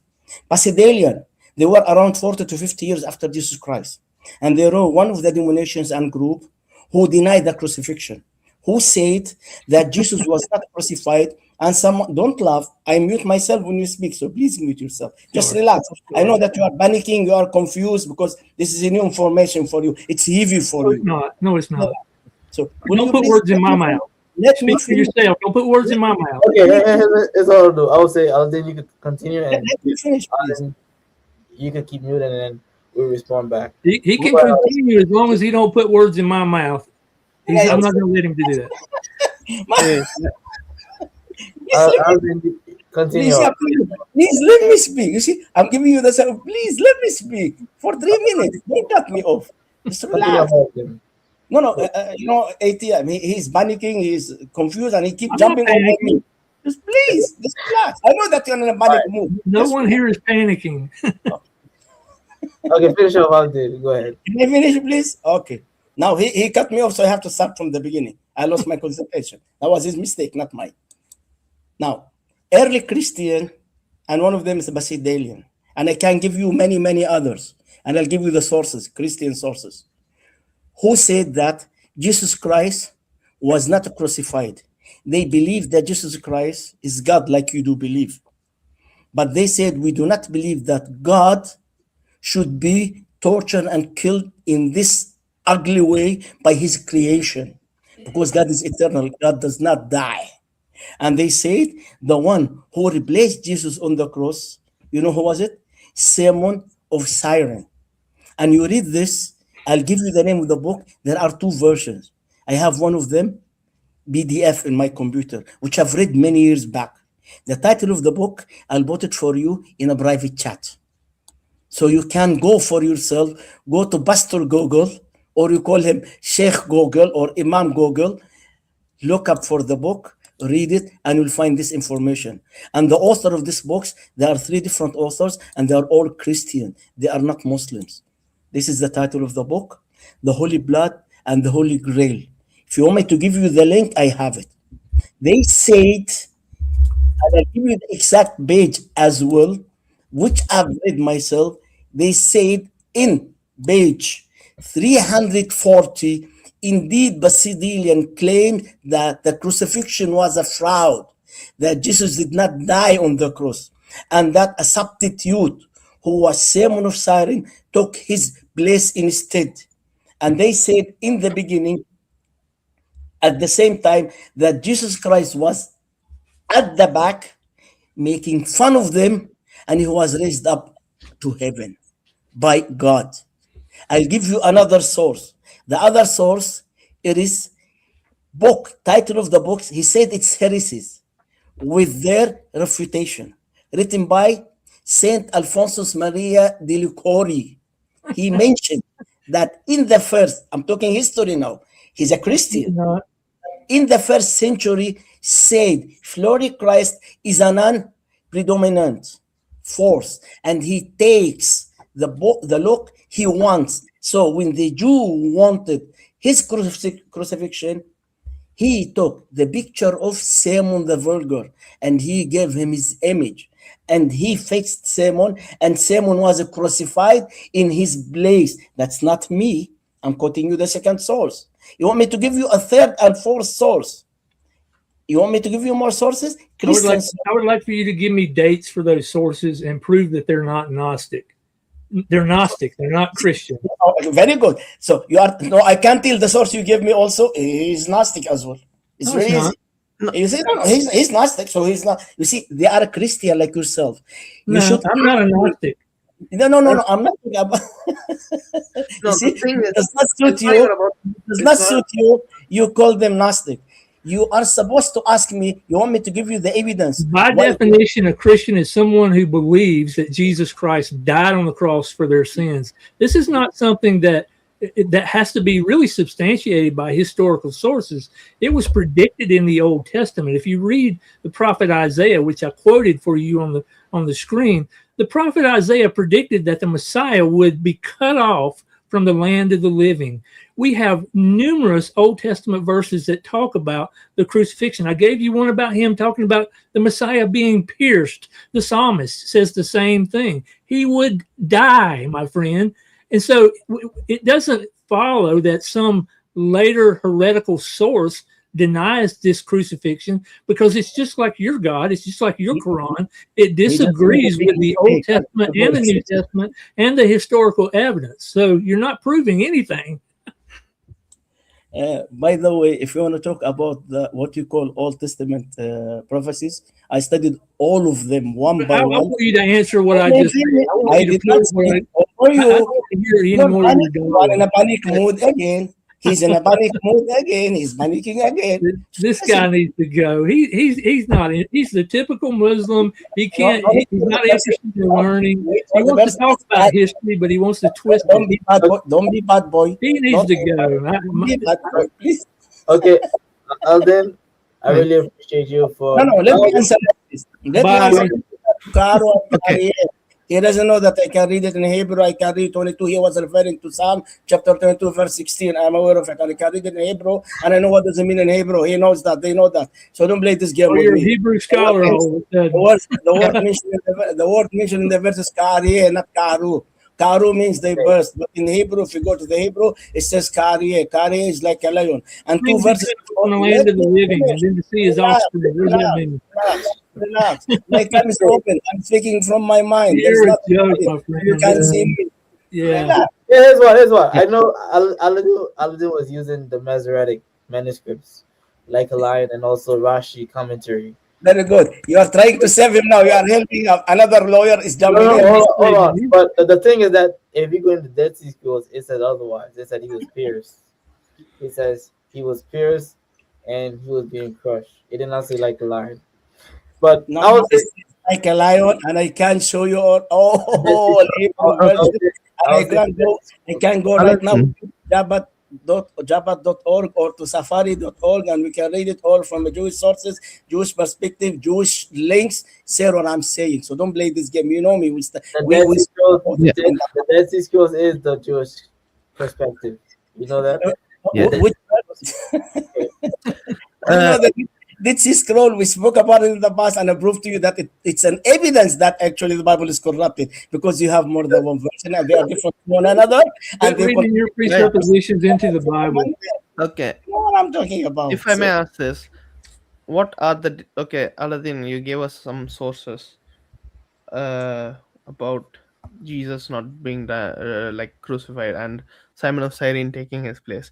Could you give us the date for the sources? Because not just because they're Gnostic, but also think about it. We have earlier sources, which are the Gospels, which say that Jesus died on the cross, and then there are later sources which say Jesus didn't die on the cross.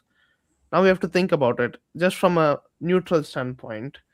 If you had to verify a claim about something historical, which one would you go for? Would you go for an earlier source or a later sourse? So that's the thing.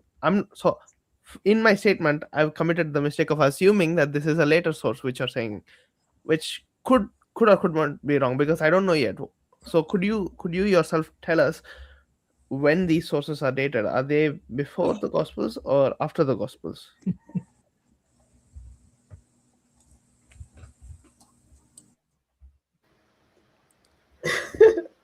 He's muted again. You know, Aladdin policy like he doesn't want to answer. You don't know why. He no. can't answer. If anyone else ask me the question, I'll answer. But I Okay, told. let me answer on behalf of Red Reason.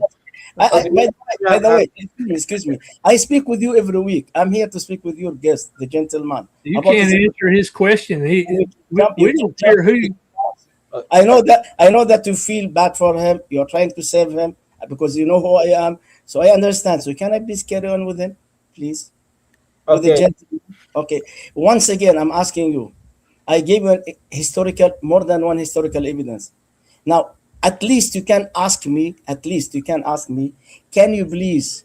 Can you please give me the evidence that they use from the Bible to prove that someone else replaced Jesus, which the Bible spoke about? I will give you the sources that they use from the Bible to prove their point, and there is someone who replaced Jesus. They Psalm just use 91. a couple of verses. I You know, know, I know. Yeah. Okay, hold on. I know. You I'm know, talking to I'm hold talking on. to Yeah, can I respond now? I'm just Go ahead, ETM. Apology. He don't want to listen to what I have to say anyhow. So what you he's go ahead. doing. He's actually quoting. So Basilides was a Gnostic forgery. It's not Basilides. There is nothing called. They are Basidian. There is nothing called. You cannot even Yeah, pronounce the name. You cannot. but You are reading what? You are reading what? oh boy, You are reading. I'm not Basilides. sure why you guys even have him still on there. Basilides is a Gnostic forgery if you actually do the research. Basilides actually tried to quote Psalms 91 to say Simon of Cyrene replaced Jesus on the cross. Those were known as a heretic. Irenaeus actually read against these guys. Okay, the book, I have the book against heresies. He was writing that these guys are heretics. Even though you say Basidas believe Jesus is God, but what they believe is that they believe that the divine Messiah dwelt Jesus. That's one part. And then at the cross, the divine Messiah left Jesus, and Jesus was left at the cross, and the divine Messiah was laughing. And another part was that Jesus was not truly human; he appeared as human. So those were against Scripture. So you're not quoting a Christian source to prove your case. You're quoting a Gnostic.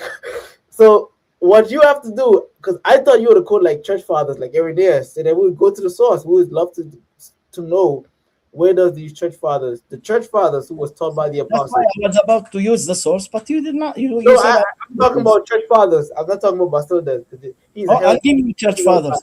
I'll give you the church father. The book I gave you actually is talking about those church fathers who denied the crucifixion and the date, the exact time, who believed in that after the Basilian. You want me to quote them for you? I will. The box is there, but you are not listening to me. Now, can I speak? Now, what happened? There is a monk, the monk Todros, who was in 560, and Bishop John, son of the ruler of Sardis, 610. Both of them, they said the crucifixion of Christ has continued to be denied. And those two denied the crucifixion in 560 AD and in 610 CE. And you can read this in the same books, the two books that I gave you, which you refuse to listen to. Now, the question I ask you, if you go to those two people, they said, even some of them said that the one who replaced Jesus was Judah as well, by the way. Now, you can ask me why they said that. I'll tell you what they quote from the Bible to prove their point. What they quote from the Bible, that's what they said. They said كما رفع, in Arabic it says كما رفع موسى الحية في البرية كذلك رفع ابن الإنسان, which means in Numbers chapter I'm sorry, it's in John chapter 3 verse 14. It says, and that's what they used. It says, and as Moses lifted up the serpent in the wilderness, even so must the Son of Man be lifted, as Moses lifted up the serpent in the wilderness. Now let's go to Moses and ask Moses, how did he lift it up the serpent?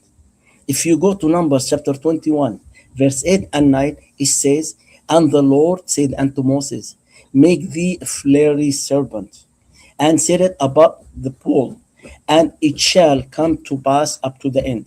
Verse 9, which is the most important. And Moses made a serpent of brass and put it upon the pole, and it came to pass. The New Testament says, as Moses lifted up the serpent in the wilderness, so must Son of Man be lifted. Moses did not lift a real serpent. He made look-alike of a serpent out of brass and lifted up. So it was not a real.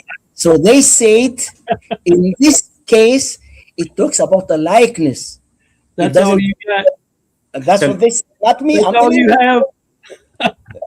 If you guys don't mind, I don't know if you're in the middle of a conversation, but I would like to respond. No, John, I'm in the discussion with the gentleman, the guest. Please, I hope that you can let me continue, All right, because I discuss with you guys every now and then, every day, every week, every other day. But the Let gentleman, Johnny apologetics talk. We've listened to you long enough. You're just will stretching. you please answer me? I listen to you. I give you what I've listened to you about all that I want to, my friend. Let Yeah. this I young want you man to talk. refute them, please. Refute them. I was no, hold on. I would say that you didn't respond to what I said. I said church fathers, the monk and all the you quoting those were not even the church fathers, and you said 5 something BC, AD. Sorry, but what I'm saying is that earlier source for the church fathers, since you said you have the source, what is the source that the church fathers deny the crucifixion of Jesus? That's what we're asking. And if I may just add to Woodji's question, if the sources which Aladdin gave us is 500 and 600 AD, around these times, why should we prioritize the claims of these sources over the Gospels, which, like the latest we have, like 70 to 95 AD. Yeah, for the dating for the Gospels. Why should we prefer the what these sources, which come like 600, sorry, not 600, like, yeah, 400 to 500 years, I believe. Yeah, we even After, have the creed. We even yeah, yeah. the Why do creed. you, why do you have to prioritize what they say against what the gospel says? Because the gospels clearly say that Jesus died on the cross. If later sources say something else, why should we consider this? From a historical point of view, we always go for the earlier sources, right? Absolutely. And actually, the Gospels is way earlier than 70 AD. By the way, can you tell me when was the first gospel written? After when was the closest one to the time of Jesus? Well, the closest one was Mark, and we could say that Mark was written around late 30s to early 40s, because if you actually read the Gospel of Mark, we see that in the end of the Gospel, What do you mean by 30 and 40s? Can you please late elaborate? late 30s or early 40s. That's what I was saying. You mean Why? after the crucifixion? Yeah, because if you actually read the Gospel of Mark, Caiaphas was not mentioned as the high priest. It just simply said the high priest. And in history, Caiaphas was a high priest from 18 to 37 AD. So, but the other Gospels mention Caiaphas because we know that he was no longer a high priest. So that's why they had to mention Caiaphas as high priest for their audience. So that's why Mark was written earlier in the 40s or late 30s. So that's all I would say. The creed in 1 Corinthians 15 is dated to within 2 to 3 years of the cross. That's what I said. These are what scholars believe. Some scholars would put it to within months of the cross. So why should we believe that over the sources that you have? None of the apostles confirmed what you're saying. The earliest revelation didn't reveal it. The Old Testament didn't reveal it. You're just trying to find sources that fit your narrative that you wouldn't agree with their Gnostic theology, but all of a sudden you want to use them when they help you. You used what you call who's not a Christian to help you as well. And you quote me his name from a link, which is a magazine. So why you can do it and I can do it? You see, you're How contradicting is a yourself. link magazine, my friend? Now, There's no magazine there. It's a let me website. finish. Why did you speak over me? I did not speak. I know you are in a panic mood. Just relax, please. Listen to me as I listen to you. Don't panic. Just relax. Now, I will repeat myself. You say, what's the point of bringing all this? You are trying to convince me in something that you Christian among yourself disagree upon. So it's better if you convince each others of this matter before you come to a non-Christian and try to speak about it with him. Now you quote the Gospel of Mark, which I'm aware of. By the way, Mark was not a disciple of Christ, but he was a disciple of Paul and Peter. Luke's commentator, Dennis Ninham, says that no one by that name was known to have had a close connection, a special relationship with Jesus Christ whatsoever, or Can to we have. go there? Let me finish, please. I Just did not. explain. Well, you are So funny. all you do is make claims. You got to. No. I will give you the. You see, Okay, go you. ahead. Go ahead. Ah, ah. Finish your thought. Finish your thought, then. Go Now, you see, every time you interrupt me, I lose concentration. So I'm an old man. I have to go back to the beginning again. No, So no, let me help you. What you're saying is that Mark was not. I want to respond to that. Mark was not a direct disciple of Jesus. He was a disciple of Paul and Peter. that's why I'm talking about it. And I'm giving you the source, but you did not allow me. First of all, you cannot prove that. I will prove to you that Mark was not the author of the Mark itself. Okay, it was written according to Mark, and I'll give you the evidences where Can Mark. you give me one manuscript dating to the 2nd century that proves your point? Every manuscript we have says the gospel I'm not according yet to done. Mark I'm not yet from the done. 2nd century. Can you? Why should we believe you? So you can only laugh. You can't answer a simple question. You don't have any answers. All you have is statements. I'm sorry. I was saying, Give us a source. That's what we're looking for. Give us a source. Mark right. didn't record. Give us a You source. see, I'm not, I'm not yet finished, and he's panicking. Why is that? You know, when a I'm trying person to have jump a over you, conversation. I'm not sure why I'm still trying to have a conversation with you, because you can't answer questions. All you can do is make statements. Statements don't prove anything. Nobody wants to hear your statements unless you can back them up. you see, nobody want to hear your statement until you back them up. I back them up from a Christian source, and I quote the No, Bible. you didn't. And you Just said me because that you call it a heretics. Christian You source deny it. doesn't make it a Christian source. But you did not refute. You Now, don't get to define Christianity, my friend. gentlemen, You gentlemen, don't get to I will define it. ask you the question to the last time. The verse said, as Moses lifted the snake or serpent, the Son of Man should be lifted. Did Moses lift a real serpent or look alike serpent made of brass?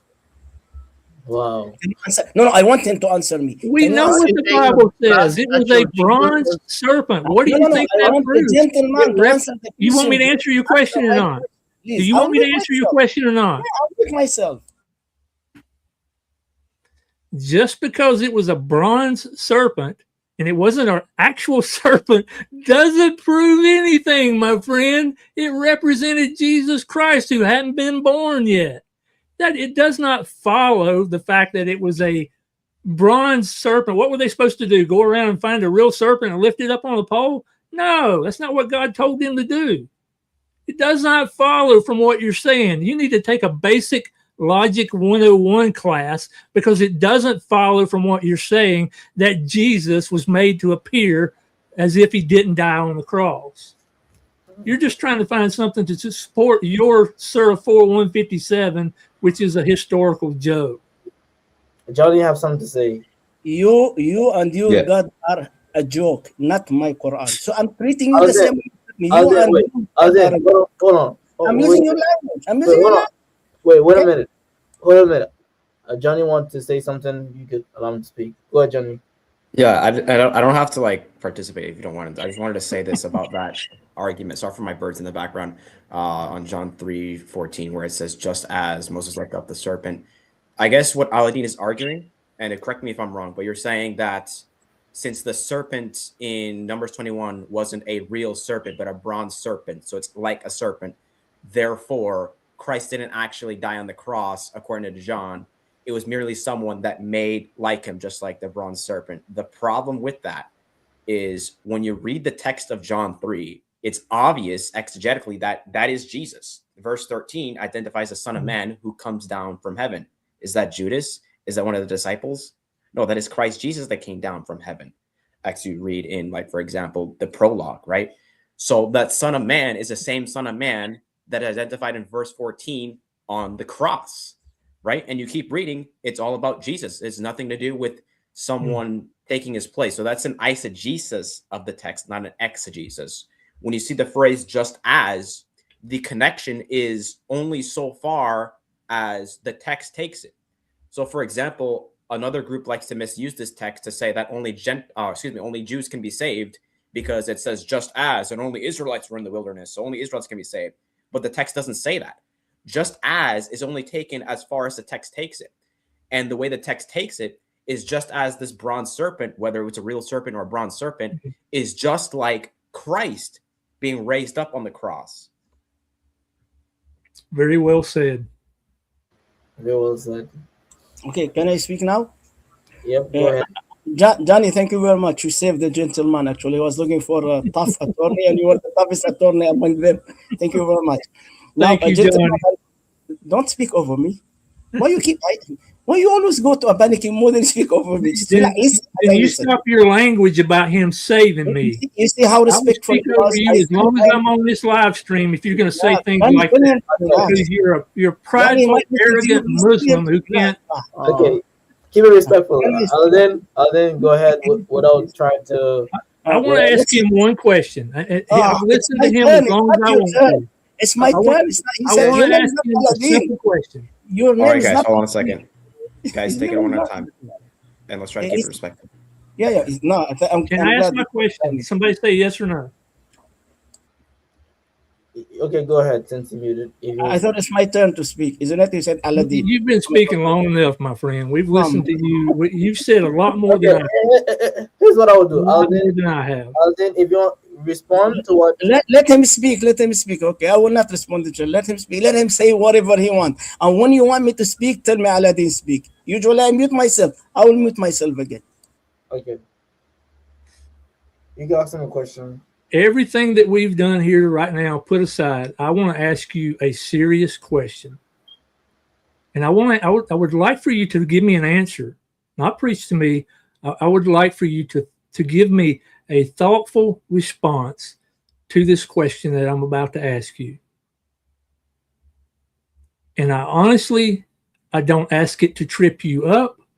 I don't ask it to belittle you or belittle even Islam or the Quran.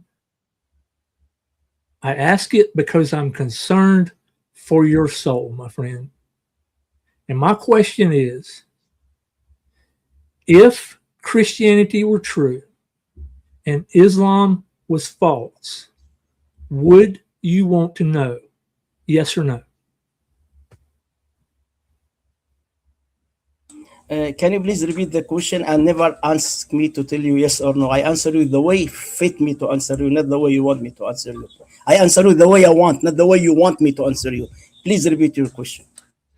I mean, it's a simple question, and I'm not saying you can't expound on it. I'm just saying that it's a yes or no question. Okay?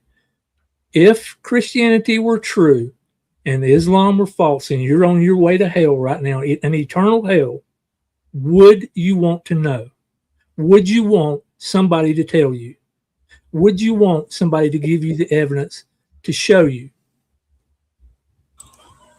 With all due respect to you, they've been giving me the evidence for more than 30 years in 4 different languages, and I studied them all one by one very, very well. Intellectually, not emotionally. With all due respect to you, are talking to me with emotion. I don't speak with emotion, I speak with intellect. And I studied all those evidence one by one, intellectually, not emotionally. And I realized, by the way, I'm not a Muslim because my parents were Muslims. I was in your position in the past. I was like each and every one of you when I was young, and they know that. I've been to the Catholic Church many times with my wife. Exactly. Let me finish. I attended seminars. I attended all those things. I ate what they call blood. I drink blood and flesh. They were in my I mind. asked you a simple yes or no question, and I haven't heard yes or no yet. I'm answering you. No, you're not. You're avoiding the question. It's a yes or no. You tell me yes or no, and then you can expound on it. I want to know. I would like to follow up with this question. Because by the way, for me, Christianity is false. Islam is true. Islam is yes. Christianity. We understand that. You didn't answer my question. Christianity is not true for me, even though you try to prove to me. That was not my question. I'll tell you something. I'll tell you something. That was not my question. Let me finish. You cannot answer a simple question that is being asked to you. Why not? If Christianity were true, would you become a Christian right now? I will never become a Christian, you know. I'll tell you the point. If Jesus Christ will appear to me, let me finish. I'll let you finish, but I want to respond to what you just said. I'm answering you. Just relax. Just relax. I'm very relaxed. You're not allowing me to speak. Now, let me tell you something. If Jesus Christ will come to me tonight, he will knock my door, and he will have dinner with me, and he will touch me, and he will tell me I am Christ, the Lord. I died and was resurrected. You know what my answer will be with him? Go away from me, you Antichrist. That will be my answer to him. Go away from me, you Antichrist. If he will come, believe me, and touch me face to face and speak with me, still I will tell him, you are an Antichrist. Get lost. That's what. This is my answer for you. Okay. This is my proof. Yeah. Thank you for that. Yeah. So what you're telling me is, you're not interested in evidence. You don't care what Jesus Christ, and my prayer is going to be for you that he does appear to you in a dream and he does come to you. That's going to be my prayer for you. As a matter of fact, what I hear you saying, let me finish. What I hear you saying is you don't care about evidence. You spent all this time arguing about evidence, but you don't care about evidence. You want to prove Islam is true regardless. And brother, you need to think about that, because you are in a false belief system, and the moment that you die, you're going to spend eternity in a burning hell because you have rejected Jesus Christ. You're not Emotional, interested in evidence. emotional, You're not interested in emotional. a dialogue. You're not interested in exchanging ideas. You just told us you don't care. Yeah. Can I answer him, please? Once again, please don't It's talk with time to. me. Well then, You're so emotional. I'll Please, do. I never said I do not accept the evidence. Don't put words in my mouth. I said I've studied all those evidence that you will give me for more than 30 years, and I know them one by one. And I've studied them all intellectually, not emotionally like you are doing. So when Okay. I speak with, and by the way, with all due respect to you, my wife, they know, is almost a former Catholic nun who accepted Islam. So what? And now she's listening to you and she's laughing because she So was in don't your prove position anything. and I was in your You can position laugh in if the you'd like to. It doesn't I'll prove do. anything. I'll position. do. Okay. So Can I thankful. give the second evidence, please? Because I was interrupted. No, With John, I'm just going to be honest with you guys. I am not interested in someone who's not interested in the Yeah. evidence. Yeah. I I don't was. want to listen to your dawa. I don't want to listen to you twist whatever you think is true. You just admitted if Jesus appeared to you in a dream, you didn't care. You didn't care Jesus appeared what to me God would actually. do to try to You get want your me to tell you? attention. Jesus appeared to me. And you know what he told me? You will not believe me because it will not fit you. Jesus So told me, Jesus appeared to me in my dream, and he told me, tell them I'm not God. I was not crucified. I didn't my die faith on is the not in cross. your dream. My I'm not faith the is in the son. Word of Why God. you don't believe me? He appeared to Okay. me. I'm I'll done do. with you. But either you guys get rid of him or I'm out of here. Now you don't believe me, but I'll you don't do. believe me because it doesn't I'll do. suit you. Everybody I'll panic. do. You don't believe me. Aladdin. Yes, Aladdin. yes. Thanks for coming. You know, I know Oh, it's wait, over man. 2 hours now. So I didn't answer his. I no, no, didn't no, answer. no. We don't want to hear you Guys, We're not anymore. You're going not to interested continue. in evidence. Aladdin, we're not going to continue because it's over 2 hours okay, now. thank you very much for having you, for Yeah. having me. I appreciate that. Coming, God Aladdin. bless you. Johnny, I'm still waiting for your back. I mean, for the backup in regard of our discussion. I didn't receive any response yet from you. I'm still waiting. So if you I are don't think just we. Yeah, just really quick. I don't think we'll be able to do it on Brother Maverick's channel just because of the time. no, So no, no, no. unless You are mistaken. You know why? I'll tell you why it's mistaken. Actually, if you go to the last short video, if I hope you don't mind me, I'll just tell Johnny something, please, before I step out. Actually, 2 days ago, Maverick, I asked him if I can speak with Elijah because Elijah removed me from his panel. So he was able to fix a debate for us on the time that suit me in a few minutes. You see, in a few minutes. And I waited for them last night until 2, past 2 a.m. my time, but they didn't come. So I slept. And you can see this conversation between me and him in his last short video when he was with Elijah. So if he's interested to do it between me and you, he can fix it as fast as this. And I even mentioned you in the comment. I said, wow, when Johnny spoke to you about my discussion with him, you gave hundreds of excuses. But when it comes to Elijah, in a few minutes, you gave me the answer. Why is that? He never responded. So if you Okay. want to do it, he can do it. So I hope that you can try it again. Mhm. Thank you very much for having me. God bless you all. Thank you, Aladdin, and God bless as well. And I would say, folks, pray for Aladdin. We could see the hardness that's going on Yeah. with Aladdin, that he's now reached a point where he's hardened. God spoke about this, Romans chapter 1. People that's constantly rejecting God's grace, he hands them over. So pray that he doesn't get too deep. And we can all see that he did not actually brought evidence, but was bringing a Gnostic forgery, proving that that was evidence in Christian sources to say, but still there's was a Christian. I'm like, no, they were not Christians, and he did not even quote the church fathers as I was waiting, quoting a so-called monk. And if I could just add to that, a lot of Muslims like to make that argument that, oh well, you see, there's early Christians that deny the crucifixion, but that is not the criteria or a sole criteria to determine whether the crucifixion is true. Because we don't just look for someone early on that claims to be a Christian that denies the crucifixion. Is there continuity between them and the disciples? Right? And we can see that with some of the apostolic fathers that knew someone who knew the apostles, and they have that continuity to where they inherit the tradition of, for example, the crucifixion or the the Lord's Prayer or whatnot, right? They or excuse me, Lord's Supper, but the Lord's Prayer too, right? They pass these things down and preserve them because they have that continuity with the disciples. The Gnostics don't have that. In fact, you can see in the New Testament where early forms of Gnosticism are actually being argued against. So just to Yeah. say that, well, look at this early church father, which 100% of the time it's not a church father. Let's start with that. But either way, it doesn't mean anything because it's one dude that doesn't have any continuity with the disciples. It's just a guy early on he's wrong, right? Yeah. Just can I add to that? Yep. So our case is even stronger than that. I mean, brother, what you're saying, well, all of you are encouraging me. I mean, it's so encouraging to hear young men so intelligent on these topics. But we can go all the way back to Genesis 3:15. Immediately after the fall of man, God promised a male figure that would redeem humanity and crush the head of the serpent. So, there's a lot more that could be said there. We could go through the entire Old Testament. It continually points us to Jesus Christ. Christ fulfills those prophecies.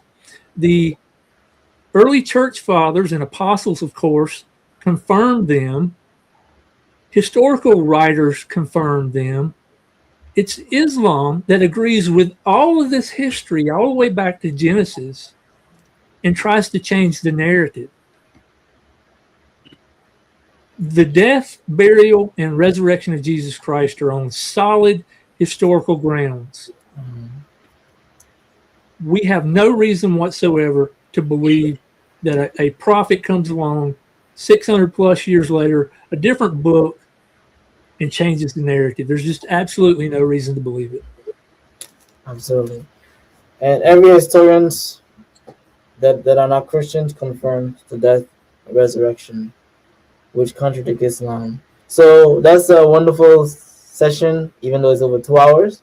So this is actually his channel, YouTube. If you want to learn more about Chris, brother Olin Gills, he's a pastor and a scholar actually on this matter, apologetics, reaching out, equipping. I know that you travel in different churches and equip, and I know that you also take part in MTM Network, right, by brother George. So he's doing a great job in equipping and to reach out to Muslims and sharing the gospel. And that's what we should do. Every time we do apologetics, we should always end with the gospel, because that's very crucial. To our Muslim friends, if you were to die tonight, where would you be? Do you have any assurance about salvation? You know the gospel is that Christ came to atone, substitute on our behalf our sins, and which we deserve. But Christ chose to pay the price so that we can be made reconciled back to the Father. Anyone who believes in that price will have an eternal life. And Jesus gave us a promise. The minute we capture in his hands, we will always be with him, and none can snatch out of his hands. That is the wonderful good news that we have. Okay, brother Christian Apologetic, I don't know if you have the last things before you, so we can end it off. Christian Apologetics Network. Are you talking? At all.